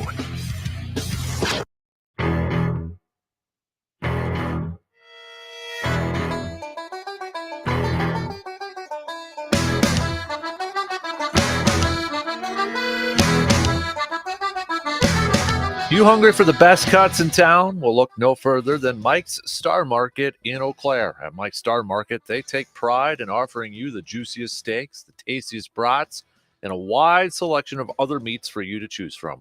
Whether you're grilling, roasting, or just craving something delicious, Mike's Star Market has something for everyone's taste buds. Now that we've made you hungry listening to this, it's time to visit Mike's Star Market. They're located at 2238 Heimstead Road in Eau Claire. That's the west side of Eau Claire. Packers returned to practice yesterday. Aaron Jones did not practice, did do stretching for what it's worth. No practice for Bakhtiari and Elton Jenkins. Christian Watson was a limited participant in practice. David Bakhtiari did chat with the media. There was some speculation. Did he miss the game because it was on turf? And Packers, Matt LaFleur saying he had swelling in his knee. That's why he didn't play. But still didn't stop the rumor mill conspiracy talk out there that he didn't play because it was turf. Bakhtiari shutting that talk down, and only a way Bakhtiari could probably talk. Here's what he had to say. I would never leave them hanging out to dry. I signed up to play. I plan on playing. And when I can play, I'm going to play. Clearly, if I'm not playing, there is something going on. It's not like it's been a secret. It's something I've been battling with, and it's been blank. Starts with an S word. It's been weighing on me a lot. You think I don't want to play? You think I want to? You think I want to be great, be a great football, and then just disappear? Blank. No. When it comes to my career and everything, you think with what I've done, I'd want to not play. I think anyone that alludes to that, that's funny. For me, it's pretty devastating. I think every game that goes by, I'm not getting any younger, and what I want for my own personal self, along with what I'm with what I want to give to this franchise, it's tough. If I wasn't going to play on turf, I'd probably make more of a ruckus. My brother loves drama, and he told me he was going to do it, and I'm like, go right ahead. I don't give a blank. So his brother is the one who kind of tweet that stuff out there. I don't care what you do. It's your social media. No, that was not the reason at all. If I was going to be, it would definitely be something different. So there you got it. Bakhtiari shutting it down. The conspiracy out there. But, okay, let's look at the bigger picture. His knee is bothering him again with the swelling. If we got Dr. Crow on tomorrow, you can bet your bottom dollar I'm going to be asking about this. But this is the thing. This is the difficult thing for Green Bay. Bakhtiari is still a really good player when he plays. When he's out on the field, he is still a really good player. But now you have this thing where you've got to manage his knee. I mean, this is where depth at that tackle position is incredibly important for Green Bay, for this year, because you don't know going into a game whether Bakhtiari is going to be playing or not. So, I mean, to have that depth at left tackle is incredibly important now, especially with Elton Jenkins probably going to be missing a couple or a few weeks here because he's got a sprained MCL in that knee. So that whole left side, which was the strong point of this offensive line, is now kind of up in the air at this point for the next couple weeks at least, potentially. And you still got Jordan Love at quarterback there too. Tremendously, in my mind, tremendously mishandled by the Packers and the management of the Packers. The coach didn't do a good job. Why don't you have a medical doctor who's working with him come in and explain his situation and why he didn't play? This could have been handled so much better. Are you saying like the reasons of why he wasn't playing? Or exactly. I mean, beforehand, all of a sudden at the last minute, I guess Bakhtiari is not going to play. Well, you don't do that the morning of game day. And if you do, you bring a doctor in to explain it. I mean, Matt LaFleur was completely unarmed in his ability to answer the question. And whether he got caught off guard or he's frustrated with the situation, I don't know. I mean, to be fair, he did say Bakhtiari was, he had knee swelling. If it was a game at Lambeau, he still wanted to play. Yeah, but then he said, I don't want to talk about it anymore. I think he's just frustrated with the whole that's thing. what I mean. Yeah. I think he is too. That's why I say bring in a medical official, a doctor. Wasn't that a HIPAA thing? Well, I don't know. What do you mean a HIPAA thing? Well, I mean, he can't talk about his privacy. Well, I don't. I think that's fine. That's really splitting hairs there. But if I'm in the media, I want a doctor to tell me, why isn't he playing? What is his problem? And, obviously there's an explanation. The Packers endorse this. He didn't play. Mm-hmm. I just think, whatever HIPAA rules are involved or anything like that, I just think it was mishandled. Yeah. And his brother didn't help any at all. And, from from a few different positions. It's not completely to one side. Bakhtiari's side with his brother was part of the problem. This got way more press than it probably should have. Bakhtiari, if he didn't want to play, he wouldn't be back there. Mm-hmm. He wants to play. And, what happened? If he went out and worked out and this turf was hurting him. I mean, these guys that have played, I'd never played in these like that. But the guys that have played on grass and turf, they'll tell you how much different it is and how hard the turf is on your legs. And it's a hard surface, basically, and they'll tell you. And I just think in so many ways this was probably blown out of proportion, mishandled, whatever description you want to use of the situation, than it needed to be. Well, I think it was probably more blown out and mishandled by just pure speculation on social media, that sort of thing. That's what I mean. And his brother didn't help. Yeah. So, and then people ran with it, and it's the luxury. And I don't know if luxury is the right word, but it's like week prior, Aaron Rodgers gets hurt on turf, and then it was Bakhtiari who was very vocal about it. And then what happens? Bakhtiari doesn't play on turf, so everybody's trying to play detective and conspiracy theorist solver and trying to connect dots there. And we got so many people that are doing blogs and this, that, and the other thing that what angle can I put on my blog that's maybe different? So you got all kinds of people speculating on all kinds of different situations because you have so many platforms out there. And it's not like the news cycle is so different than it used to be that these things are going to be headlines. A few years ago, that wouldn't have been a headline. Mm-hmm. And that's, if you remember our conversations from Dr. Crow a couple years ago when this whole knee issue came up with Bakhtiari. ACL's fine. The ACL's intact. That's all good.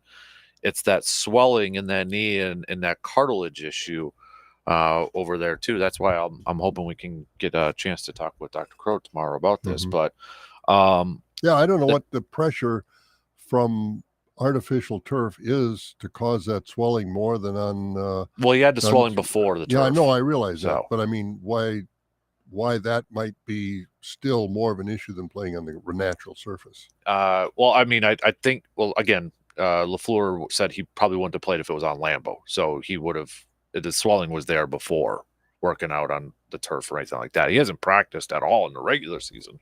Didn't even practice before the Bears game over there too. So, but no, I'll let Austin kind of speak on that a little bit tomorrow. But I mean, the bigger picture here is, with Bakhtiari and, the fact that he's, literally day by day, week by week, as a team, it stinks because, you can't, I don't know if you can properly game plan, I mean, it changes quite a bit. And I know Walker's been good, Josh Nyman's got experience over there, but now you factor in Elton Jenkins going to be missing some time. Jordan Love, I thought one of the benefits of why he's playing so well is because of the offensive line play. That might just get a little bit harder now coming up here if those two guys are going to be missing some time. Oh, there's no question. I mean, Elton Jenkins, his isn't, cartilage or anything, the way I understand it. It's just kind of a whatever strain or something. MCL sprain. Yeah, MCL sprain. So hopefully that will medial come collateral back. Ligament. So hopefully that'll come back just to sprain. You're welcome, my UW Eau Claire professors. I learned something. Good for him, but hopefully he's back before too long because, I mean, this is a team that is, I won't say fragile, but they need all their parts. Yeah, well, it's like LaFleur said during the training camp, right? For us to be successful, we all need to be available. Yep. And he's exactly right. Everybody's got to be available for that. I don't know about Aaron Jones. I know Jordan Love yesterday said he was optimistic that both Watson and Jones would be available for the game against New Orleans. But I do wonder, the fact that right after this game, they got a short week. It's Thursday then against Detroit. I wouldn't be surprised if Aaron Jones doesn't play if they want to make it so he's available because it is a short week for Thursday against Detroit. That's probably a good decision to do some of these things. The guy that I worry about and getting frustrated with is Watson. How dependable is he going to be long term? Yes, he has a potential to be a really good receiver, but he's not any better than you and I if he's not in uniform. Mm-hmm. He's got to be on the field. And I don't know what the long-term ramifications are for that. I know he's just, still a young man as far as the early contract is concerned.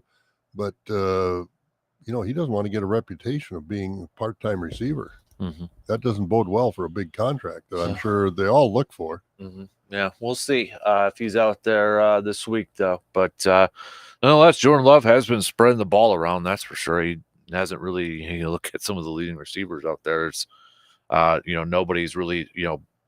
It's not the whole like Aaron Rodgers only to Devontae or Allen Lazard type of numbers out there. He's been spreading the ball out. The one, and I know Jordan Love. He's got the top the top passer rating at 4th best QBR. The one thing though I want to see is that completion percentage get up. Can't be at 55. Got to be a little bit better. And I just can't get away from Peter King and Rob Demoski the day we had them on, and we asked Rob. It's playing itself out in the 2 games. He's not that good yet on these longer passes, and he missed some again this last Sunday in Atlanta that he should have thrown. He should have made. Mm-hmm. Yeah, well, and hopefully he's going to overcome that because that was one of the most winnable games that they didn't win, and I've seen in a long time. And the thing is, I didn't let it linger with me. I'm like, it's going to be, I feel like there's probably going to be more games like that this year. So I won't let it linger with me.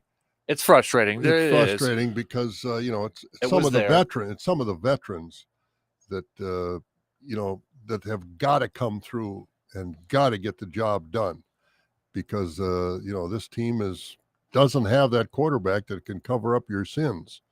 And those sins were exposed on Sunday, and they can't let it happen again. Mm-hmm. So Saints team coming in, Saints defense, that's pretty darn good, although their starting safety Marcus May is going to be missing the game due to suspension. The interesting thing with the Saints too, Jamal Williams sounds like he won't be playing either, but their leading rusher to begin with is Taysom Hill. Taysom Hill has got 70-some yards rushing this year, but he's been their leading rusher. No Alvin Kamara, as we already know. So we'll see how that kind of all plays out. But you still got Chris Olave and Michael Thomas, wide receivers there for their new quarterback, Derek Carr. But they got, and it's only 2 weeks in, so I don't want to put a whole lot of a whole lot into stats 2 weeks in. But if we look at it, overall offense, they're 10th best, top 5 defense, and in total yards allowed too. And, defensively, that's no big surprise. We knew that they were probably going to have a solid defense coming in to this year too. So, but with Cam Jordan on that defensive line, with the offensive line kind of up in the air, we'll see if Green Bay's offense can move the ball at a consistent rate. I just want A.J. Dillon to play better. In this game too. I don't know why he tripped a couple of times in some big plays. And I don't know how that happened, whether that was, the turf monster reached up and got him. I don't know. But, boy, there's another example of that game should have been won, and crazy things happened that prevented it. Mm-hmm. Yep. So, all right, we'll take a quick break, and we'll finish up the second hour with a little receive or defer. Last call for any questions for Jake Bogues coming up at 8:30.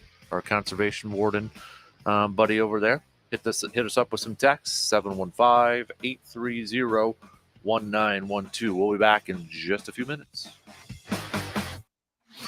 Got a take on today's topics but can't call in? Then hit us up on Facebook, Twitter, or the text line and let your fingers do the talking.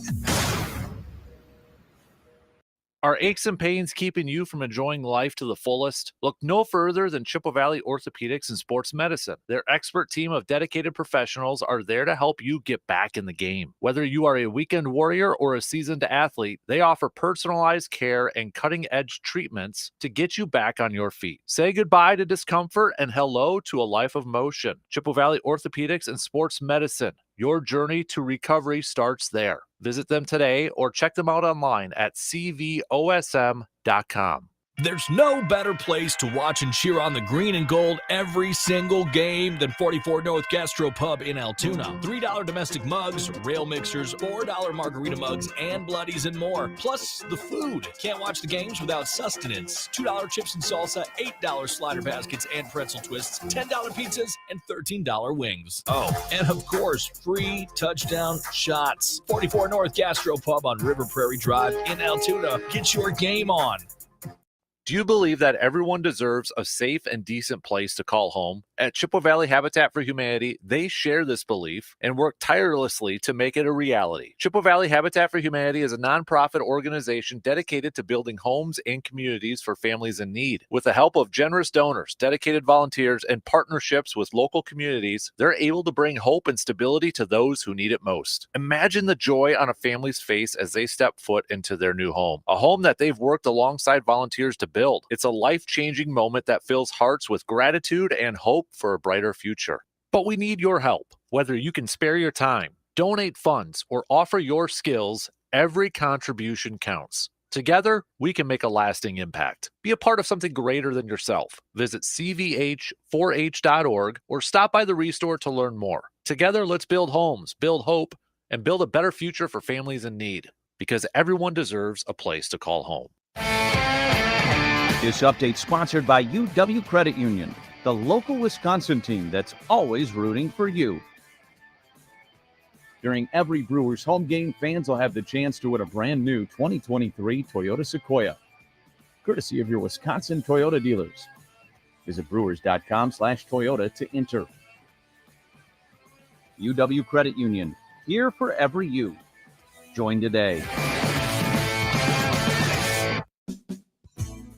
The Shoe Doctor is known for quality footwear. Remember, the Shoe Doctor can keep your feet comfortable during all the different outdoor weather and activities here in the Chippewa Valley. Work boots, casual shoes, sandals, and more. From brands you trust like Keen, Merrill, Chaco, and Dansko, and that's just to name a few. Located on Claremont Avenue in Eau Claire, you can also visit them online at ShoeDoctorFootwear.com. The Shoe Doctor, quality footwear for work, sport, and fun. This year, Dairyland Seed is introducing our best corn of all time. Again, that sound you just heard, that's the sound of a full lineup of top-performing hybrids, bringing the yield like never before. It's the sound of even stronger traits bred specifically to boost corn bushels per acre in your soil. And it's the sound of workhorse corn seed proven to outperform yet again in independent head-to-head trials. See the latest corn performance data at showmethecornyield.com. That's showmethecornyield.com. Kelley Blue Book is the one-stop shop for pricing, fixing. Instant Cash Offer is exactly what it sounds like. An official offer to buy or trade your car. Just enter your VIN or license plate. Answer a few questions about your car's history and what kind of condition it's in. In minutes, you'll receive an offer to sell or trade your car that you can be sure is fair. Then choose a dealer to purchase your car and schedule a time to meet. For all of the its, KBB.com. Register to win a GMC Sierra 1500 Crew Cab truck at Menards. See store for details. The possibility of lung cancer can be pretty scary, especially if you're one of approximately 8 million current or former smokers at high risk. That's why SaveByTheScan.org wants you to know that now there's a breakthrough low-dose CT scan that can detect lung cancer early, and it only takes 60 seconds. You stop smoking, now start screening. For an easy quiz to see if you're eligible, visit SaveByTheScan.org. It could save your life.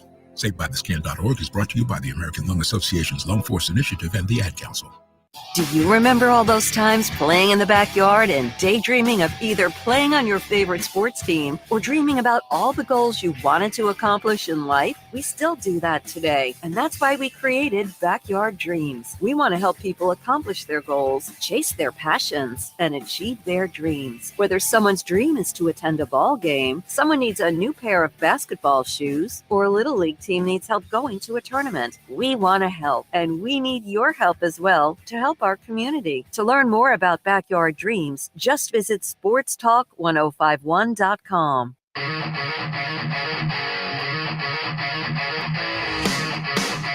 If you're looking to upgrade your man cave, rec room, living room, bedroom, kitchen, whatever the case may be, look no further than Wisconsin's premier flooring store, Carpet City Flooring Center, right here in Eau Claire. Best styles, best prices, fantastic team over there. So stop on in to Flooring Center. They'll work with you to find that floor that works perfect in your home and perfect within your budget. Whether it's carpet or luxury vinyl planks or whatever the case may be, they did it for us. We've used them quite a bit as we're doing some updates to our home, especially with the downstairs, the man cave area. Carpet City Flooring Center did a fantastic job, even fixed some other things that had been previously wrong, and just made it a little bit more safer down there too. You can check out that video that's up on our Facebook pages, social media accounts and such. But if you're looking to upgrade your flooring game, look no further than Wisconsin's premier flooring store, Carpet City Flooring Center. Give the honors to intern. You got a receiver defer right away? Or? You bet. All right. Receiver defer. Craig Counsell is a better in-game decision maker than Matt LaFleur. I'll receive that. Yeah, I will too. I'll receive that right now. LaFleur didn't do himself any good last week. What else you got? Receiver defer. The Padres are the most disappointing team in baseball this year. I mean, you consider the Mets and what they started with pitching, and the Angels, the Yankees and their payroll. But the Padres, to me, I'll receive that because I think they are, but I don't know what you feel. I'll defer it and go with the Mets. Yeah. I'll go with the Mets there. Yeah, they were like $100 million more than the next person out there. So and they gave up early. Yeah, Padres they are did. still fighting, as you said earlier. What, they won 7 in a row? You said? Yeah, 7 in a row. They're 4.5 back from a wild card spot. Time's running out, but they're still mathematically in it. So. Okay. Receiver defer. The Brewers MVP this year is still to be decided. Are we going to break it down offense and then pitching, or just overall? Just overall. Then yes, I would say yes. It's still undecided. If it was offense, I'd go Contreras just because he's been the most consistent. Yeah, yeah, I would too. So, best pitcher still undecided, you think too? I think so. Yeah. Although Woody's come back with a blaze of glory. Yes. But it's nice when you got options. That means more than one guy is making an effect on the results. It's not like CC in 2008, that sort of thing. Yeah, So. really and truly, that's right. Did you have any other No, ones? that'll do it for now. Okay. Receive or defer. So I'm sure you heard about this. It's been over a week. Everybody's talked about it now.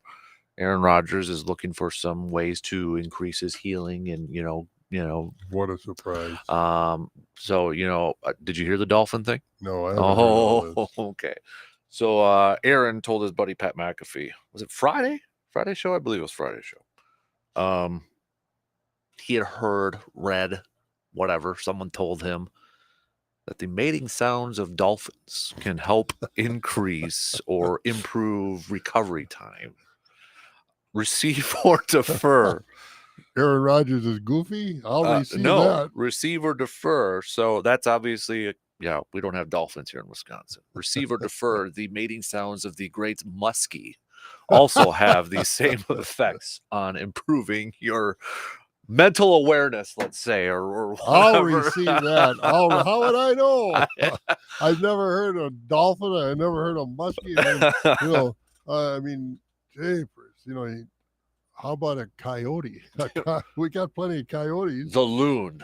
That's one of the best ones. Loons, yes. The loons. Yes. Oh, my. What next is this guy? Say, not to change the subject, but Pat McAfee. I mean, he's a major part of ESPN. I just happened to have the TV on the other day in the middle of the day, and there his show, he's dressed in a T-shirt with no sleeves. Oh, tank top, yeah. Yeah, tank top. I mean, that's his I know shtick. That's his shtick, but is he to Aaron Rodgers? He owes Aaron Rodgers a lot of money. Aaron Rodgers made him, and I don't know what the attraction is to Pat McAfee. Am I missing something? I think it's a lot of it is the no filter, you know, that sort of thing. I will say this though, I firmly believe if Aaron had said that on another program and wasn't buddies with McAfee, McAfee would be going to town on Aaron Rodgers' comments about the Dolphin thing. Like, this guy's crazy. It's just, going to, no. It's like, maybe that, okay. Yeah. But I guess I don't see it. I mean, good for him that he's been successful. He's cashed in. he's doing what he's doing, but I don't see the big emphasis on McAfee and what he's added to not only that old program on ESPN, but he's on some of the Sunday morning football programs, pregame programs. I don't know, but more power to him. He's got it done. Love Aaron as a player. Love what he did on the field.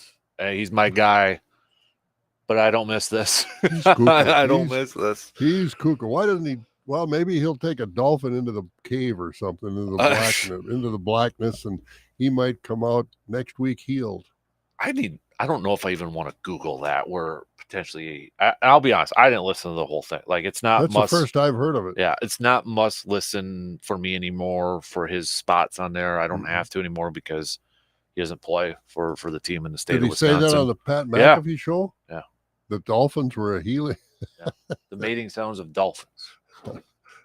Wonder what that sound is. I don't want to Google it. So. No, I just, oh boy. So I was trying to think, we could have some fun with this and come up with like our own Wisconsin version. Oh, absolutely. I might have to do that. I've got, I'm going to go get it here over the next, while we take a break. Of course, it's a cassette tape. I don't know if we can play that anymore. But one time I was out up in British Columbia, Canada, and I was out in Banff, and the moose, not the moose, the elk. You ever heard an elk bugle? Not in person. I would love to, though. And I did. I went out with my tape recorder, and I could see him. There was a moose or an elk out there, and he had about 5 or 6 cows around him, and there was another one a few hundred yards away and another one over there that I couldn't see, and he was bugling, and I held it out and recorded it. And then I stopped and I thought, I wonder if I've got anything. So I turned the volume up and I rewound it and I started playing it. And all of a sudden, I'm a bugling elk. And this elk that I recorded. I remember you telling me this. He turned and looked at me and I thought, I'm going to get out of here. So I've got that. I got to see if there's some way I can dub that in and see if we can send Aaron bugling elk and see if we can't contribute to his rehab so he gets 65% of the plays in this year. I think okay, on that note, I'm going to open this up to the fine listeners of this program here. What are your favorite natural sounds? What maybe improves your mood or what gets you like for this, for example? So last Saturday morning, we have some turkeys in our neighborhood. Yep. And it was, if you remember Saturday morning, it was like foggy, cloudy, misty. I was up early having some coffee and we had the windows open and I could hear the turkeys purring. And I'm like, oh yeah. Oh, I love that little on low tone garble and gobble that they do. Yep. So loons, obviously, best sounds in nature. Yep. I don't know about dolphins though. Yeah. He said that there's ideas that some of the noises from the dolphins when they're lovemaking, the frequency of that is actually healing to the body. Now, how does he know that? When has he been around a lovemaking dolphin? He had to have heard it, read it. I don't know. But maybe that girlfriend he had that made food out of dirt or whatever it was told him about lovemaking dolphins. Hey, can you imagine, though, if he does play again this year? It's because the Dolphins changes the whole. Should I ask Dr. Crow that? I was just going to, that was my comment. When Dr. Crow comes on, you ask him how much time they spend in medical school studying the healing power of lovemaking dolphins. Yeah. Oh, boy. That's just. Yeah, I guess, and the thing is he gets older, he gets goofier. That's true. I can't. Again, love the guy for what he did on the field. Absolutely. I can't grasp this. He's getting to be a comedy story now. I can't grasp this at all. I can't. Speaking of the elk thing, I've been seeing some videos online because I think it's, that time of the year. But the elk going in like downtown Montana, these small towns, bugling and having to do, and people are just running in their houses trying to get out of the way. It's I would love to see that. Yeah. Never seen that in person. Oh, I was up in Banff and we were on a golf. They were laying on the side, each side of a fairway on a golf course. I mean, They're all over. Saw them on a soccer field bugling, and you're not that far away from them. I mean, they're a magnificent animal. And then when you hear that bugle, until I'd been there, I'd never heard an elk bugle. And I heard that noise. I said, what in the world is that? And somebody on the bus on our farm tour said, well, that's a bugling elk. He's looking for cows. Mm-hmm. No kidding. So I went out and recorded them. And I'm going to go down at 8 o'clock and find that tape and see if we can't maybe, I want you, all the listeners, if you got a bad knee or something, listen up, because maybe a bugling elk in the rut will heal you. By noon, you might be completely healed. I think we need to get a case study going on here with some volunteers. There you go. G-Man, we can sign you up. Maybe, we'll get a turkey, one for loon or something like that. Sure. What's on our short list of animals? Elk bugling, turkey goblin, a loon. I mean, loon, everybody loves a loon call on there. And a coyote howling. Coyote wolf howl or something like that at the moon. Sure. Howling at the moon in many different ways. Go on Water Street and get guys howling at the moon. Exactly. Our good friend Justice Cleveland's actually a good howler. Is he? There's video evidence of that out there too. So. All right. Well, some of these guys, they get into these calling, turkey calling contests and different things. Yeah. All right. Cow calling contests. Who wants to sign up for this? If you got like a bad knee or something like that. Remember, you'd go to the store, like CDs and cassettes, and they'd have like these nature sounds and all that sort of stuff. I don't even think they make it anymore. Well, people talk about white noise, having to put that on so they can sleep at night, Yeah. I sleep with a fan. I sleep with a pillow. And I don't have any trouble doing it either. We'll have to come up with a list and see if we can get some volunteers to do this. We'll do it. Yeah. Come on now. Let's be kind of fun. Case study here. Yeah. Well, we'll start here in a little while. What time is it? Okay. Oh, we got a few minutes, and I'll go down and get it. Yeah, that is really slow, by the way. That is? Yeah, you're like 6-7 minutes behind. Oh, this clock on the wall? Yeah. All right, I just saw you look at it. Yeah. Yeah. I see it's 6 minutes to 8 in here. Yep. We're behind the 8 ball. That's probably your excuses for a lot of your stuff here this morning too. Probably is. But no doubt about it. All right. I volunteer for the loon one. All right. I've got a sore back. I'll listen to some loon sounds, but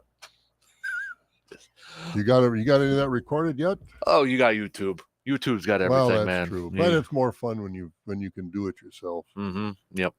Favorite sound in nature. What do you got for me, people? Maybe it's the crying of Vikings and Bears faves too. I don't know. Yeah, those sounds aren't hard to find. The most annoying sound in the world is that Vikings horn. Yeah. Ooh, whatever. Oh, I can't stand that thing. So can't stand it. I'm not crying that they're both 0-2 right now. Bears and Vikings. I ain't crying about it. No, I'm Don't not feel either. sorry one bit. All right, 2 in. We got one more to go. Jake Bolks will be coming up. Hey, we'll ask him his favorite nature sound. How about that? Maybe he's got a tip on what heals you. I don't know. He's out in the woods all the time. We'll be back in just a couple minutes.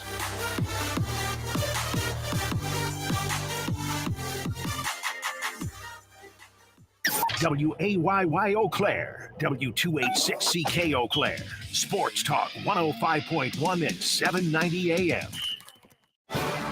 From the 715 Newsroom, it's Morgan McCarthy with your news on Sports Talk 105.1. Well, good morning. Here's what we're learning today. Sheriff Hakes has responded and says he didn't do anything wrong, and beyond that was shocked to learn that anyone in his office thinks he did. Yesterday, he did issue a response after county supervisors met earlier this week behind closed doors to talk about allegations from someone in the sheriff's department about hostile workplace conditions. You can find both responses online straight from the source when you click at 715newsroom.com. Meanwhile, from Chippewa, we have to Eau Claire, and that's where police are warning about a scam. You may have seen this on socials yesterday. So somebody's calling and pretending to be the Eau Claire Police Department. It's not them. They want to warn people that there's somebody calling around and faking a number from Eau Claire Communications Center. They're telling people that they owe a fine or they're going to jail, and their scammers are demanding to be paid, oftentimes with gift cards, which is the real red flag there. Of course, police don't do that.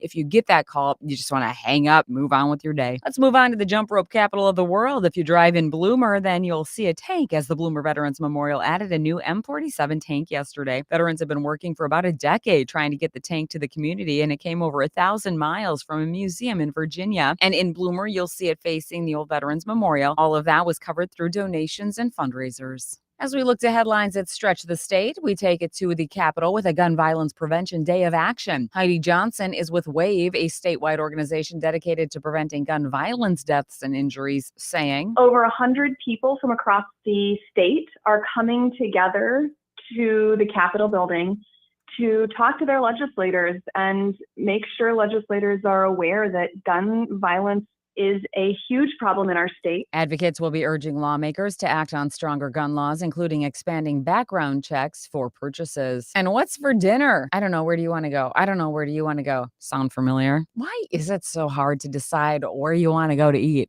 It's called decision fatigue. By the time we get through the day, the average adult has made about 35,000 decisions. So no wonder we can't decide what to eat for dinner. The online website Seated says we spend about 2.5 hours every week figuring out the last meal of the day. The National Institute of Health says there's just too many choices. And when that happens, we humans take shortcuts and usually order takeaway. I'm Bree Tennis, NBC News Radio. Same thing I struggle with every time I try to get a burn in on Kasper. It's called decision fatigue. I mean, frankly, look at the guy. There's just too many choices. For Sports Talk 105.1, I'm Morgan McCarthy. Most of us starting off the morning in the 50s and 60s, pretty much a carbon copy of yesterday on tap, as we'll have abundant sunshine throughout the day and temperatures climbing to the low to mid 80s. Maybe a chance at an isolated sprinkle later on this evening, but most areas stay dry as we dip to the upper 50s once again. Looking ahead to tomorrow, clouds start to roll in, couple chances at some showers, more chances through the weekend, cool us off in next week. I'm 13 First Alert meteorologist Mike D'Andrea.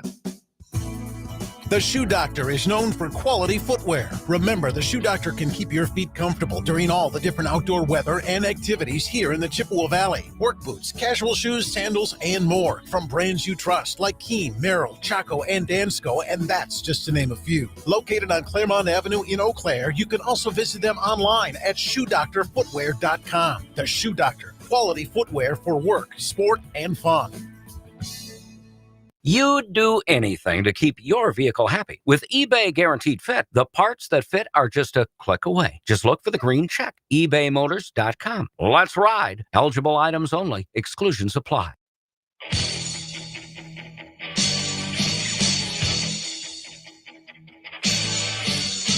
Let me ask you something. Did you name your firstborn after a football player? Hell yes. Did you spend your honeymoon going to a football game? Oh, you betcha, yeah. Do you spend most of your free time hanging out in your man cave? Yes! Yes! Yes! If you answered yes to all the above, then you, my friend, are a serious sports fan just like Dan. Yes! This is exactly where you belong.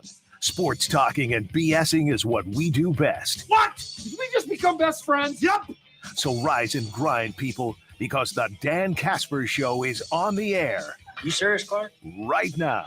Showtime! Woo!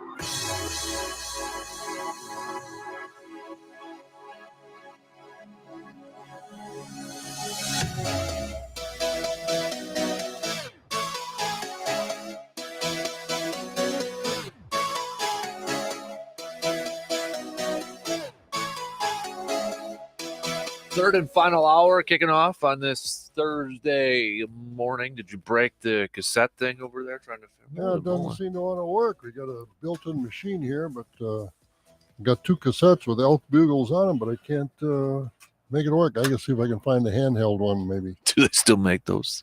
I don't think so. I don't have one. I don't know whether we got one down in engineering or not. Probably have to go in that one room where there's all the old equipment in there. Yeah. Try to find something. And then you got to find something called AA batteries to put in there, probably. I know it. So I don't know. I know there's elk bugles on here, so I got to figure out a machine to make it work. I can play one on YouTube if you want. No, that's not the same, because I hear these and I picture the elk when I'm looking at him recording it. It's not the same.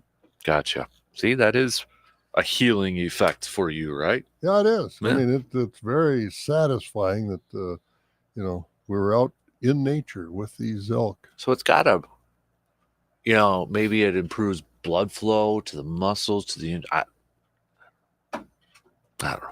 It include blood foot of my legs would be legs, because when that elk turned and started looking at me and took a couple steps, my legs took off back to the hotel in a hurry. So it healed my legs.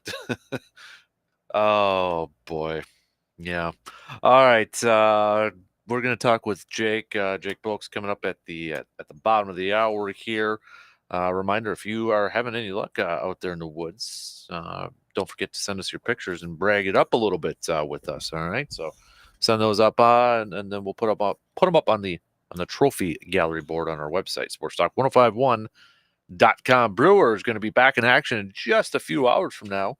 Getaway day here for the Crew as final game with the Cardinals for this particular series before the Brewers go visit Miami for a 3-game series. Wade Miley is going to be on the mound here for the Crew. Magic number down to 4 to clinch the division, 3 to clinch a wild card spot here. So there's a good chance by the end of the weekend the Brewers might have things locked up, and then they can set up everything how they want to leading into the postseason. So that would be good. Receiver to first. Yeah. Rowdy Tellez is going to make the playoff roster. I'll receive that. I think you will. Okay. I don't know. I'm not sure, but he isn't getting much playing time now. He got robbed. I felt sorry for him the other day in that game when they lost in extra innings. He hit a rocket down the right field line, and the first baseman, the only reason he got it because he was holding the guy on at first base. If there wouldn't have been a guy on at first base, they'd have tied the game. He'd have probably been on second base. I mean, he hit a ball about as hard as you can hit it, but the guy was right there, and he more or less got in the way, and ended the game with a double play against the Nationals. You know who's also kind of quietly been pretty darn good from the plate as of late, and he came, on a tear to begin his play this year. But Sal Frelick has been quietly kind of consistent at the plate here. His last 15 games, his last 57 at bats, he's hitting 333. Last 7 games, 360. You want to expand it? Last 107 at bats, he's hitting 271 on there. Not a power guy, doesn't have any home runs on there, but guy's been getting on base. Yeah, I think he got 3 hits the game I was down there on Saturday. So yeah, you're right, and he's leading off, and he's getting on base, and that does make a difference, no question about it. Yeah, Sal Frelick's going to be part of this team for quite a while. Mm-hmm. So I know we talked a lot about Mark Hanna at the top in the first hour there, and the run that he has been on since he has been with the Brewers. But Tyrone Taylor has been really good too. You don't want to take him out of the lineup. He had a couple of home runs last night for the Crew. Mark Hanna hitting that leadoff spot, 3 RBIs for him too. So, and then Donaldson, he's not putting up a high average numbers, but he's already got a couple home runs since he's been with the Crew. Base a lot. Yeah, he's I think, is it fair to say he's already exceeded my expectation? I didn't really have a whole lot, thinking he was going to do a lot, but all right, couple of home runs on there already. Last 5 games, he's gotten 5 RBIs. That's what I want to see from him. Yeah, run producer. Because the Yankees cut him, Brewers signed him, sent him to the minor leagues. He wasn't doing anything special in the minor leagues. They called him up, and he's doing a nice job. Yeah, 3 his home run, top of the or early part of the game yesterday. 3-run shot for him. When he does get a hold of one, it tends to go pretty. It really does. The guy that I would like to see get a little better at the plate, because he's a wonderful second baseman, is Bryce Trang. I want to see him get a little better offensively, and then he's going to be a keeper. Mm-hmm. Yeah, defensively, he can play second base. You bet. Yep.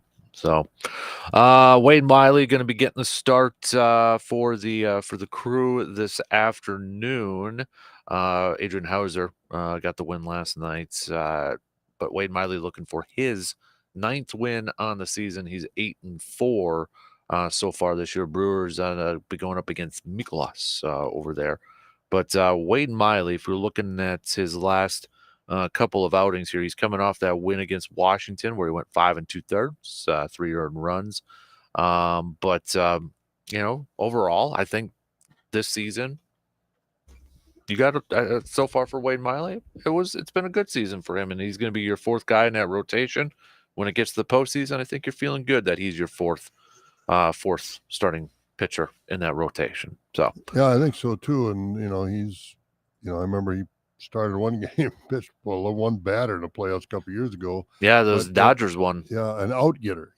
We need out-getters, and Brewers got a lot of them. And he's definitely different than the other three starters up there yeah. with Peralta and Burnsy and Woodruff, who are your power guys out there. And Wade Miley's more the contact, ground ball type of pitcher out there. Is not going to put up the same amount of strikeout numbers as those other three. So, but gives you a little bit of a different mixture, if you will, within those top three, because those top three have the ability to make you look silly at the plate with their power, and Wade Miley can make you look maybe a little. I think he's more like a frustration type pitcher. Yeah, he throws strikes. Mm-hmm. He's not going to put you on, and you're going to have to get on base, and that's going to keep your defense on their toes.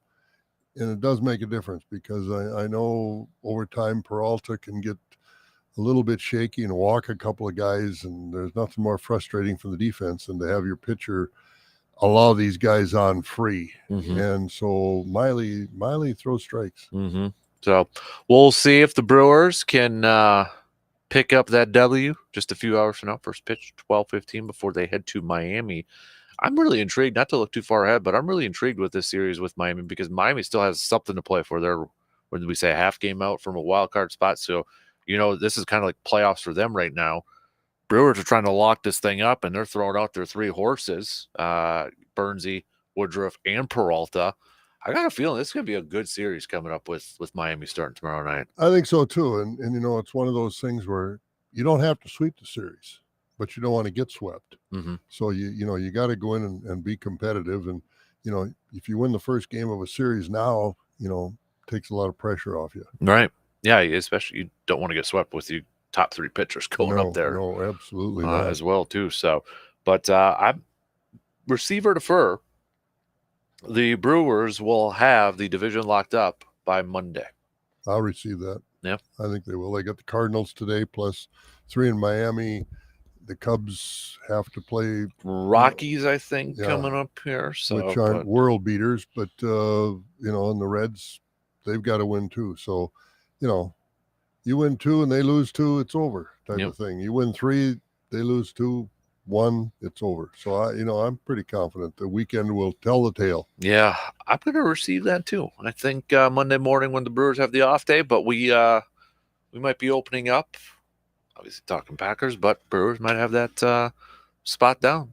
Hat T-shirt game, they call it. They'll be in the clubhouse celebrating a division championship. You bet. I hope they are, because it's still baseball season. The Brewers or the Packers are going to be into their 3rd game, and it's going to be a tough game at home, no question about that.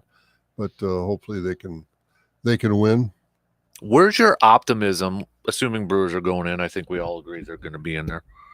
Compared to, and this is going to be the fifth time in the last 6 years that the Brewers will be going to the postseason if they lock this thing up, which is incredible when you look at the previous history. But if we compare this team to the other teams from the last 6 years, optimism level with this one compared to some of the other ones. Since we've started September, and you pointed out earlier this morning about their offense has gotten so much better in September, and the pitching goes without saying, probably the highest that we've had. Yeah. I know a lot of people are going to go to that 2018 season, which, remember, that was the one where they had to play game 163 against the Cubs to win the division. And, they went game 7 to the Dodgers there. 2 totally different teams. That 18 team was offense. It was the first year with Yelich, Kane at the top. Bronny was still there. Jesus Aguilar had a monster first half. Pitching, and remember, Yoli Chacin was your number 1. Woodruff was not Woodruff at that time. Wade Miley was having the resurrection year. This year it is the pitching. It's not so much the offense. And I know they're not going to have as many wins in the regular season as, a couple of these teams here. But I feel like this is the best that they've gone in with their pitch. And they've had great bullpen. Like, even those teams, that 18 team, the bullpen was awesome, right? You had Josh Hader. You had Jeremy Jeffress, Corey Knebel. So if you had a lead, you were feeling pretty good locking it up with those guys there. This bullpen's been pretty solid too. I feel more confident about this entire pitching staff than I did in the other last 4 teams, if we count this as the 5th team there. Yeah, I do too, because I think, well, the bullpen, I think they're just as good. I mean, They may not have the names as those guys, but but that changeup that Williams throws is, like one guy said on national TV, nobody throws it like him. Nobody. He's unique the way he throws his changeup, and that says something. And I just think this team is pretty strong. You know, all you got to do is get there. Then the records are thrown out. The Dodgers and the Braves, I don't care how well they did during the course of the year. When you start the playoffs, you're all 0-0, and you got to improve it. And so I think I give the Brewers a very good chance. They're not obviously going to be a favorite by any means, but I think they could, be the Washington Nationals of a few years ago. When we talk about the Brewers making these postseason appearances, they've only won one series. That was that 2018 year when they swept the Rockies 3-0. Then they fell to the Dodgers in Game 7 in Milwaukee. That was a heartbreaker. That I game. still remember the catch. Was it Bellinger or Taylor or whoever made that catch in center? You felt like the air. It was like it was going to be extra base. I think it was a Yelich hit or something. And you just felt the air suck out of that stadium. Turner hits the home run. It was horrible. Then, the following year, they lose that wild card game to the Nationals, and Nationals go on to win it all. Then they lose in 2020. That was the COVID year, shortened season there. But they get swept by the Dodgers 2-0. And then 2021, they lost to the Braves 3-1 in the division series. That was, again, offense could not get going that playoff. And right towards the end of the regular season, I think, too, their offense was they were struggling. And then missed it last year, but it sure looks like they're going to go in this year. So, for all the success that they've had, they're going to the postseason. They've only won one series, though. So there's a lot of pressure to make sure they, not just get there, but they got to win, too. Yeah, absolutely. They do. They have to win, and that's the bottom line. And I think they've got the horses. In the playoffs, they say pitching wins in the playoffs. Brewers have as good a pitching, I think, as anybody in the playoffs. And it's going to be top to bottom, right? Yeah, I think so. Yeah. Bullpen, starters, absolutely. So I'm just kind of looking at. But the importance of that leadoff guy, the Dodgers have Mookie Betts, the Braves have Acuna Jr. I mean, these leadoff guys are so important. And is that going to be Yelich? Is it going to be Sal Frelick? I don't know who. Marcana. Yeah. I'd like to see more guys like Yelich or Frelick, because they're a little better on the bases than Marcana, and Marcana can knock in some runs from the 3 spot or the 4 spot, wherever it might be. But Council will figure it out. He'll get a roster together, and first things first, you got to get in. You're not in yet, but we're assuming they're going to get in with the lead they've got and the way it sets up the rest of the year. So right now, if the playoffs started today, Brewers would be the 3 seed, which we're all assuming that they'll lock in the 3 seed. They're not, they would host the Cubs. Best of 3 all games at the higher seed. How would you feel about a 3-game series with the Cubs in Milwaukee? I'd feel real good about it if the Cub fans didn't gobble up all the tickets. Yeah. That's the remember threat. The Cubs just won that previous series against the Crew. Wasn't Wrigley, but still, it was close, though. Oh, yeah, they were close games, but it's frustrating to go to your home ballpark and so many visiting fans in there. Yeah. Boy, that would be – stadium will be full. It's just the question is like what's the ratio? Yep, exactly. Of that. Have the Cubs and Brewers ever faced off in the postseason before? Well, that one playoff with the 163, game. the regular season game, but like an actual. I don't think so. I don't remember it. Yeah. Cardinals they have, I know. Yeah. But I don't know. I'd have to look that up. But I feel like some Brewers fans would be worried, a little nervous about a series with the Cubbies, just because it's a division opponent, right? Well, you're always worried when it gets this far. Who knows? Who thinks Washington was going to win the World Series here a few years ago? So you got to respect any team that makes the playoff. You have to respect them, that they're good enough to beat anybody on any given time. How many times has the Dodgers been favored over the last few years? How many times did the Braves, when they've won that division, like 25 out of 28 years, and they had Glavine and Maddox and Schmaltz. They only won one World Series. So you never know what's going to happen in the playoffs. You know how much trash talking I'm going to have to go through if it's Brewers versus Cubs in that postseason? Oh, it's going to be unbelievable. Yeah. Although, noted Cubs fan Marty Green will probably be happy with either outcome because he's a fan of both. Yeah, he is. He is. And I used to be before the Brewers came to Milwaukee. I was a Cubs fan, and I still watch the Cubs and, It was Braves and Cubs when I was growing up as a kid. They're the only teams on TV. Yeah. Oh, yeah. Absolutely. Turner and WGN. Yep. And the thing was back then not when you were a kid, but when I was a kid, you go to Wrigley Field and get the best seats in the house because there's nobody there in the day because they always played day games, never played night games till they put like the old Statler Brothers song, when the lights come on at Wrigley Field, I'll be coming back to you. And the lights came on at Wrigley Field. That song isn't around anymore. I'm looking at this. There's a really good chance that perhaps the best matchup will be a second round matchup. This is kind of the one downer in this thing. Baltimore and Tampa could face each other in the second round. The two best teams in the American League. Oh, I didn't realize they were. They're in the same division. So Baltimore's right now is the 1. Yep. Tampa's the 4. So if Tampa, they could face each other. Ooh. I don't know. That kind of be a bummer to see those two that early. But we still got some games we played. We'll see how it decides out. But yeah, Twins were right now. They're the 3. They would host the Texas Rangers. Have they clinched? The Twins clinched? Nope. Only 4 teams have clinched playoff spots right now. 2 in the American League, 2 in the National League.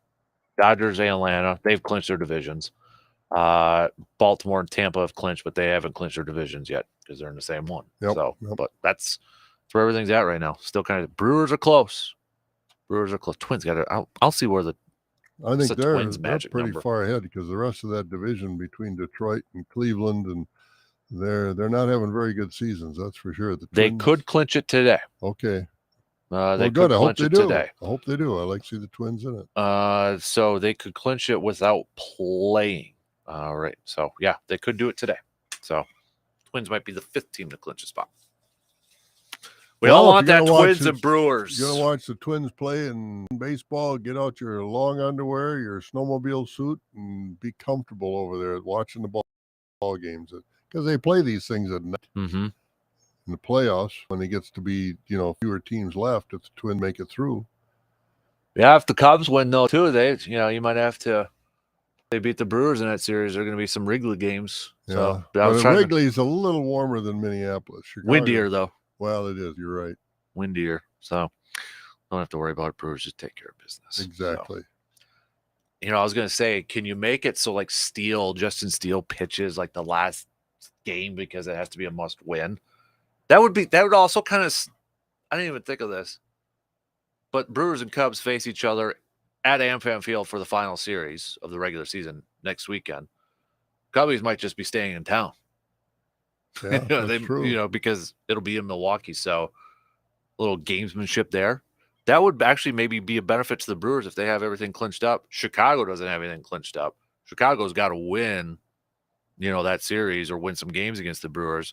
They can force some of their starters to have to go deep in those games. Maybe it helps them in the postseason there. That's a possibility. I was looking up Steele, but he's struggled the last couple games here too. So I don't know. Oh, that's why they play the game. That's right. That's the fun of the postseason. Mm-hmm. I'm I'm just glad we get to talk about the Brewers in the postseason again. Who's the best strategist? Mm-hmm. I'm kind of curious. Has Craig Counsell got any weird things up his sleeve like he did at 2018? Or is that getting a little too cute with this pitching staff, I think? Don't get too cute with the pitching staff. No, give those guys the ball and let them work. Corbin Burns, his last outing, boy, he was mad. Yeah. Did you watch him? Yeah.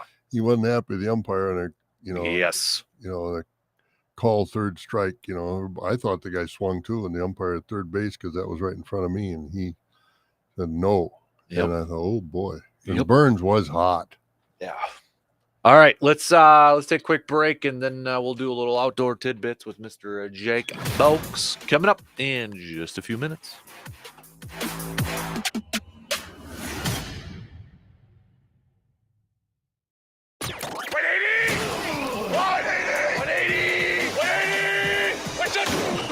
The Dan Kasper Show will be right back.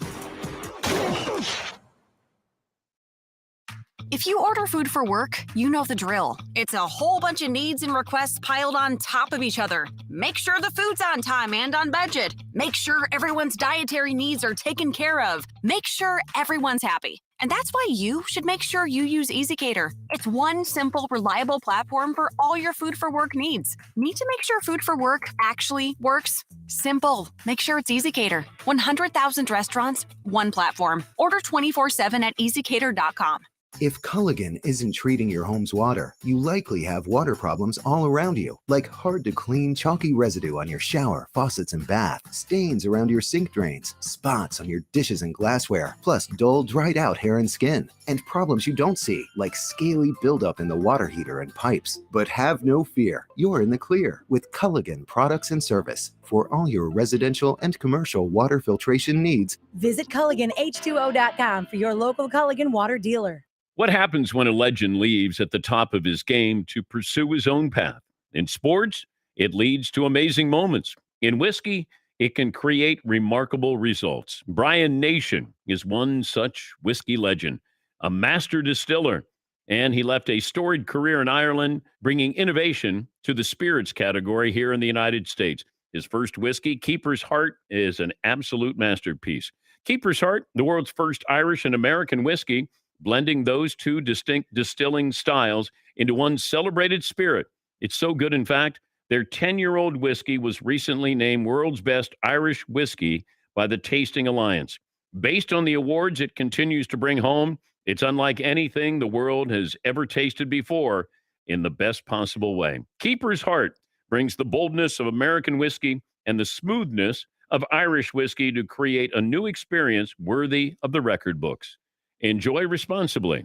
DraftKings Sportsbook, an official sports betting partner of the NFL, is keeping you in on all the action. New customers can bet just $5 and get $200 instantly in bonus bets. Plus, all customers take advantage of 2 new offers every game day this September. Download the DraftKings Sportsbook app now. You can sign up using the code Patrick. That's code Patrick only on DraftKings Sportsbook. And sign up $5. You can get $200 instantly in bonus bets. Gambling problem? Call 1-800-GAMBLER or visit 1-800-GAMBLER.net. In New York, call 877-8-HOPE-NY or text HOPE-NY 467-369. In Connecticut, help is available for problem gambling. Call 888-789-7777 or visit ccpg.org. Please play responsibly. On behalf of Boot Hill Casino and Resort in Kansas, licensee partner Golden Nugget, Lake Charles, and Louisiana. 21 plus age varies by jurisdiction. Void in Ontario. See sportsbook.draftkings.com/football terms for eligibility, terms, and responsible gaming resources. Bonus bets expire 7 days after issuance. Eligibility and deposit restrictions apply.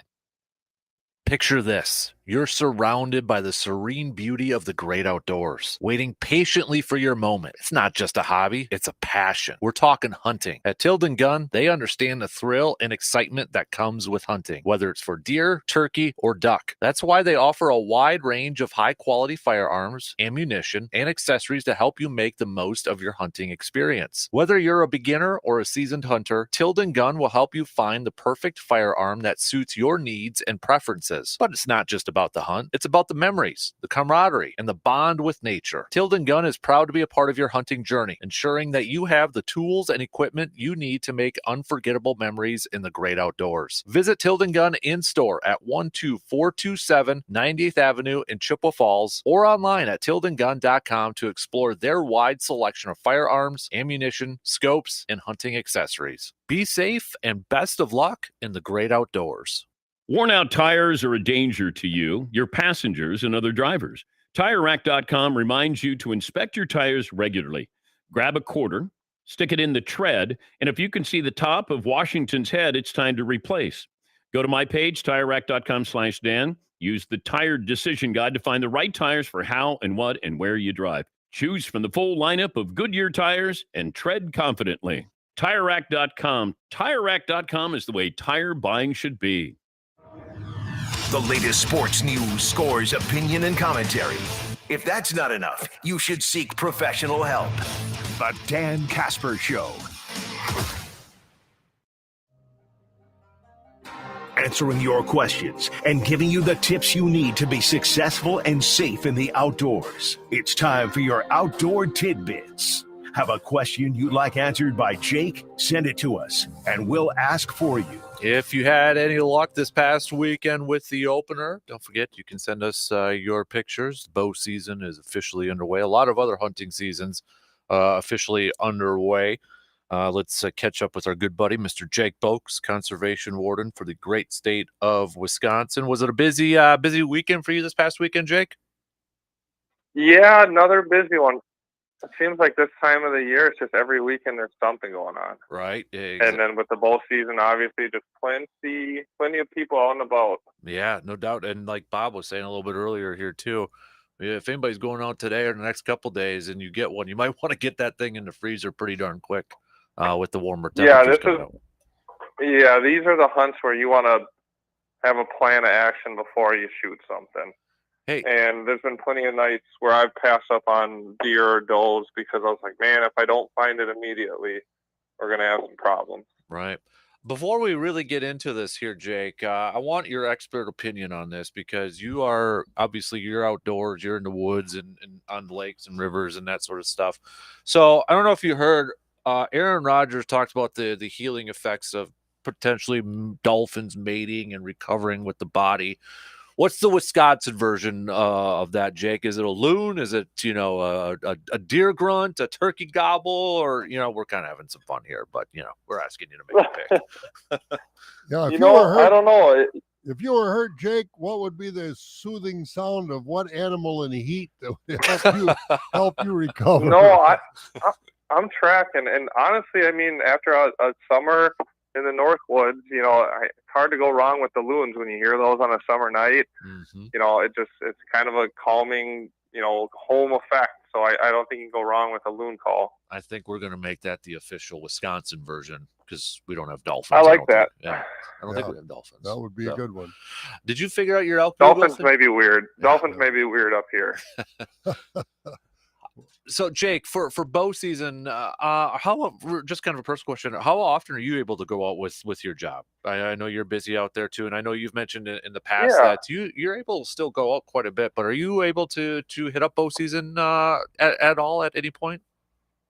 Yeah, so, it's kind of just dependent on, each warden's workload wherever they are in the state and just, what's going on with the job. Because not only are we doing field work, but, right now we're in the hiring process. So a lot of us had to take on backgrounds the last couple of weeks. So we do the whole hiring process internally. So a law enforcement background is an in-depth thing. So when you get one around this time of year, it kind of does limit, your time out in the field or, some of your stuff. But me personally, I just try to get out, on my days off during the week, or I'm more of like I don't want to say I just hunt the rut, but I like to wait till it's cooler. I don't like sitting in the tree stand when it's too warm.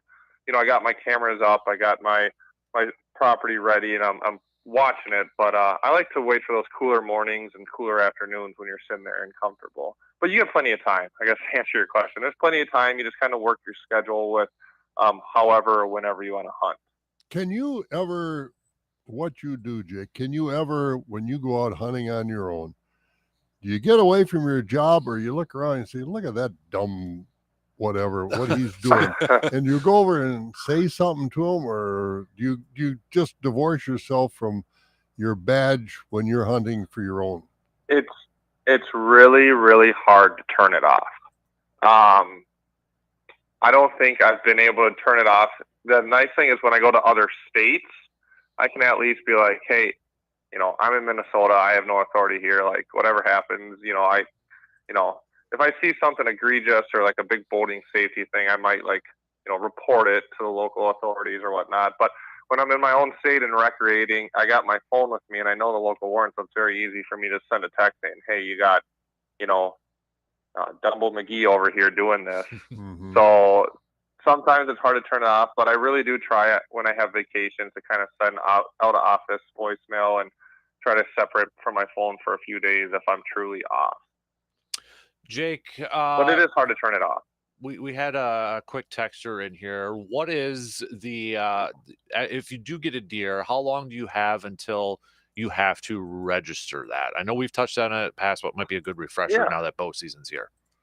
Yeah, no, great refreshers. So 5 p.m. the day after the harvest, or basically 5 p.m. the day after you recover it, might be a better way to describe it.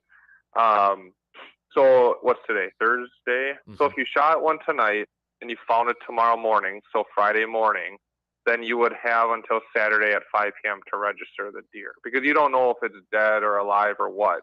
So you can't register it Thursday night, obviously, if you don't have it.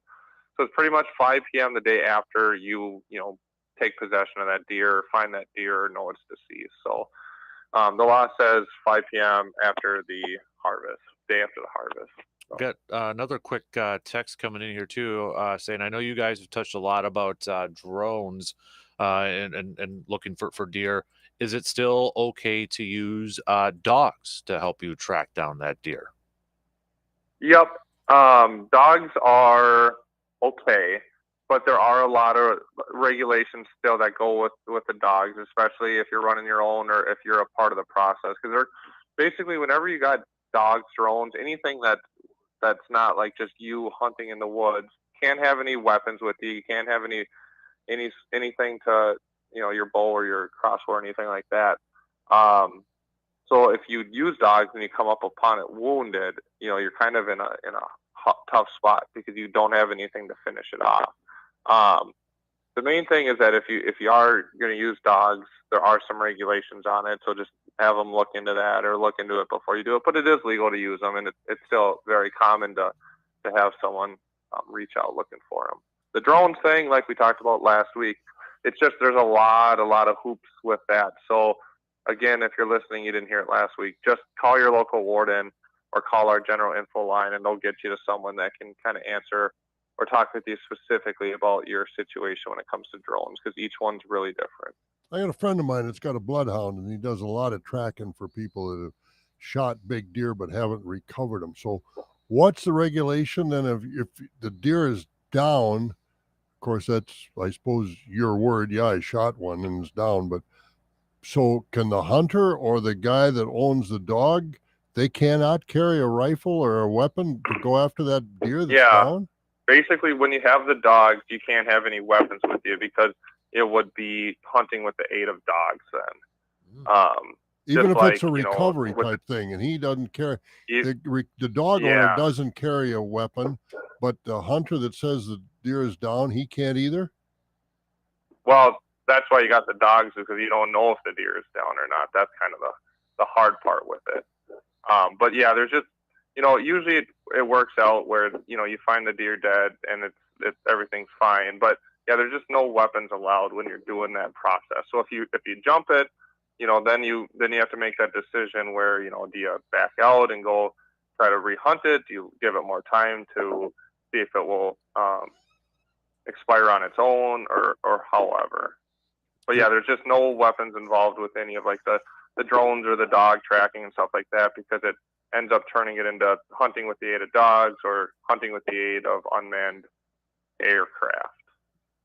Good info right there. That's really good info there. So, Jake, we're a weekend almost a weekend, I should say, to bow season and such. Before I let you go, any other tips? Maybe something you saw from the last few days that you want to give any reminders to or anybody?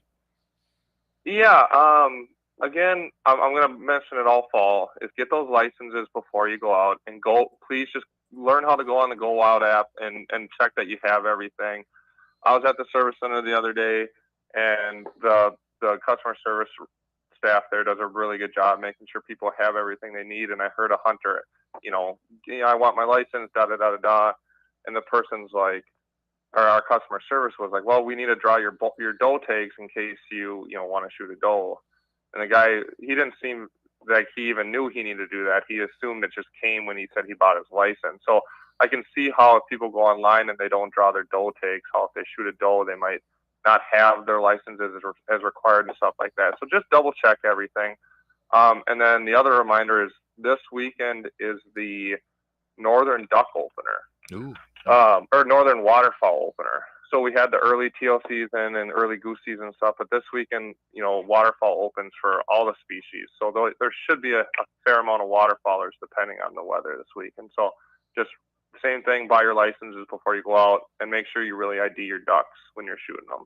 All right, good stuff there from our good buddy, Mr. Jake Boakes. Appreciate the time, bud, and let's catch up again soon next week, okay? Yeah, no, that sounds great. Thanks for having me on, guys. Always a fun morning. You got it. Thanks, Jake. Appreciate it. There you go, Jake Boakes, for our conservation warden buddy, joining us here this morning. Before I go, here's another Brewers nugget for you. Are you ready for this? I'm always ready for that. So the Brewers last night won their 86th game of the season, their 6th consecutive season, not including the COVID year, where they've won at least 86 games. During that same stretch, only one other team has accomplished that feat. That's the Dodgers. Not bad company to be in. No, that's for sure. And I remember back to the beginning of the season, we said we were kind of kicking it around. How many wins do the Brewers have to win? How many games the Brewers have to win the division? And I remember we came in right at 90. Mm-hmm. And, you know, looks like it's going to be that. They're at 86, and 4 was a magic number. So, I mean, they could do it at 88 or whatever, depending on the Cubs' losses. But 90 would be very comfortable. Mm-hmm. So, what, 10 more games left to go here? Is that right? 3, 4, 5, 6, 7, 8, 9, 10. Yeah. So, well, all they got to do is win 4 out of 10. That wouldn't be win more. Get some momentum going absolutely, in there. Absolutely. All right, let's take our final break, and then we'll wrap things up here this morning. We'll be back in just a few minutes.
Wake up and smell the aroma of perfection that is Cabin Coffee. Start your day right with their handcrafted, locally roasted coffee beans brewed to perfection just for you. From classic Americanos to flavorful lattes and refreshing iced teas, Cabin Coffee has your caffeine cravings covered.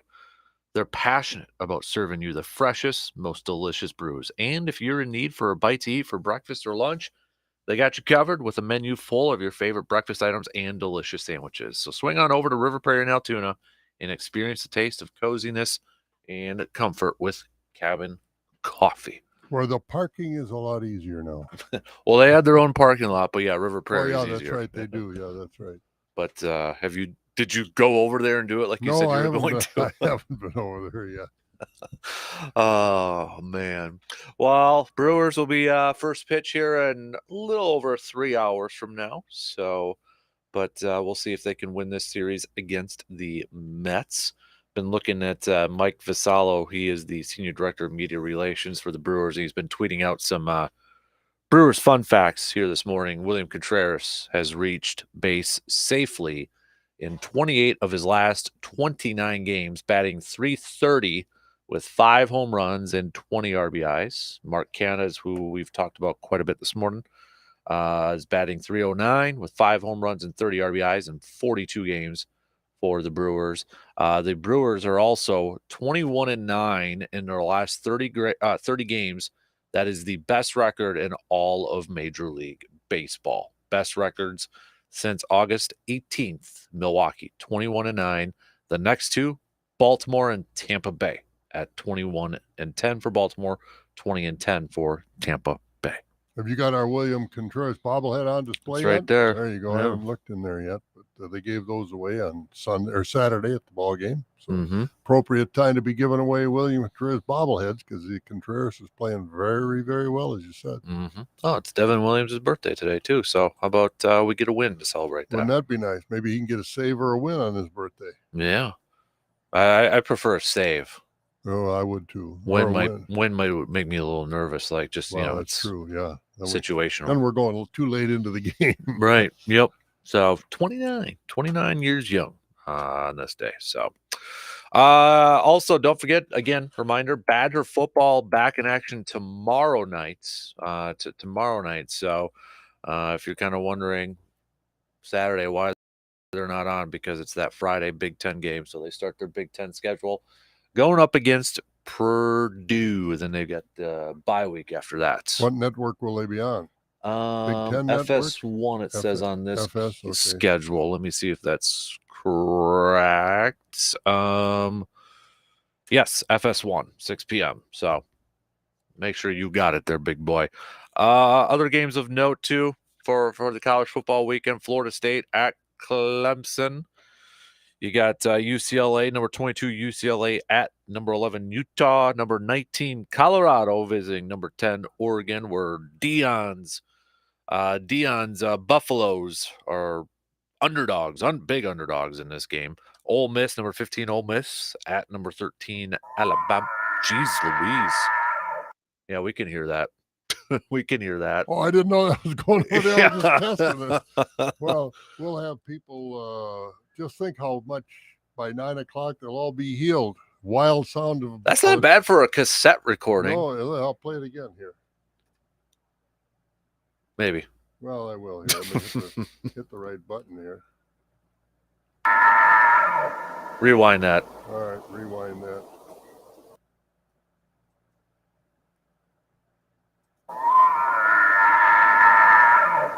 That's wow. I'm impressed with the sound quality. That was. All right. Get our hunters excited. Any listeners down by like Black River Falls with the windows down right now might be, getting an elk chasing them or something like that. So it is an eerie sound, but when you hear it, and before I'd been in Canada, I'd never heard an elk bugle before. And then I heard it and I saw it. And when you can record it, you can look at them in the wild and record that. And it was kind of fun. Mm-hmm. It really was kind of fun. So that's our elk bugle. We'll get the loon out and get the rest of them and see who heals the best. Yep. Couple Big Ten games of note. Iowa, number 24 at Penn State. number 7 Penn State. And then the big one of the weekend, probably Ohio State at Notre Dame.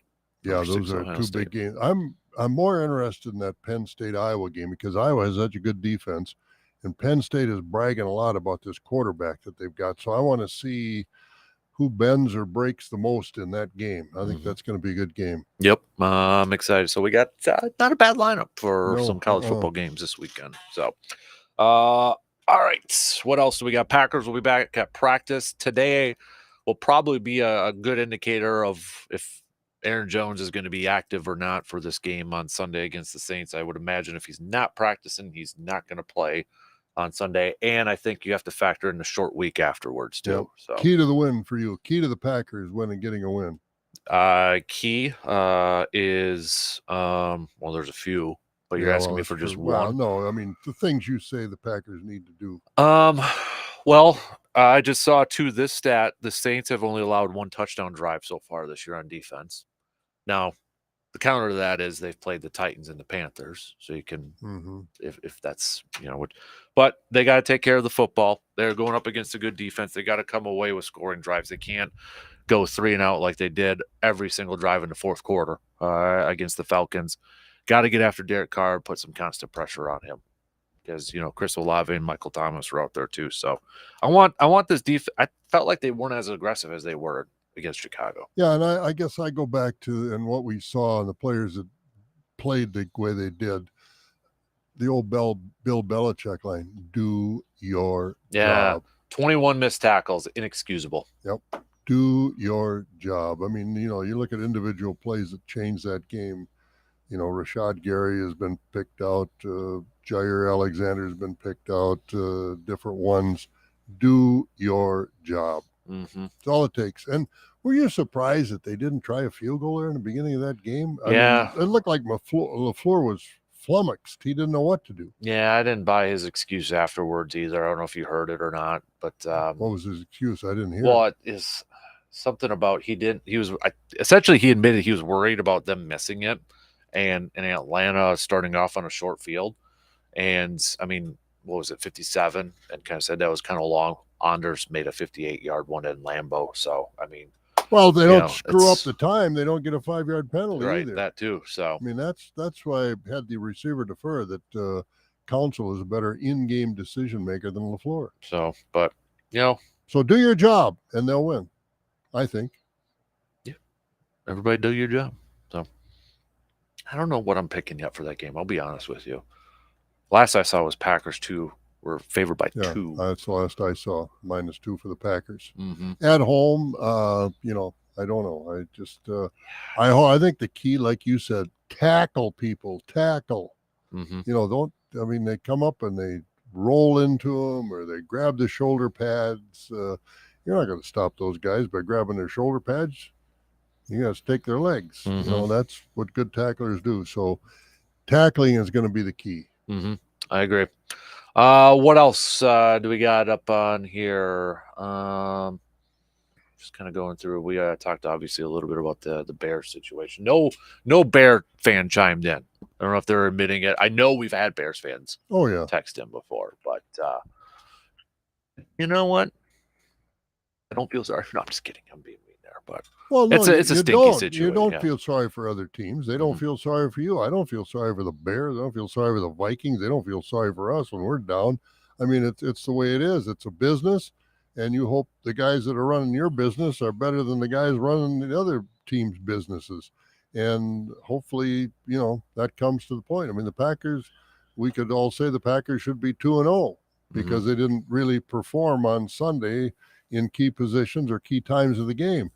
But nobody's going to feel sorry for you. You kind of wonder, not to get too far down the road here, but if this is another god-awful year for the Bears and Justin Fields is just not the guy, are they going to look back at this previous draft where they traded the number 1 overall pick and again, missed out on another? Like, if Bryce Young goes and has a great career, they're going to look at that again because that's twice now that, when they drafted Mitchell Trubisky, Patrick Mahomes was in that same draft, those guys sort of stuff. So, I mean, that's going to be another thing. Like, they screwed that up again. Yeah, and that's such an inexact science, picking a quarterback for the most part. There are very few guys that mean, Aaron Rodgers didn't come into the league as here's a Hall of Fame quarterback, and look at all the teams missed him. You couldn't say that back then. Mhm. And I mean, it's a hard. I mean, you look at the Vikings over the years, some of the guys they've drafted and haven't panned out, and the Packers have been lucky for the last 30 years with Favre and Rodgers.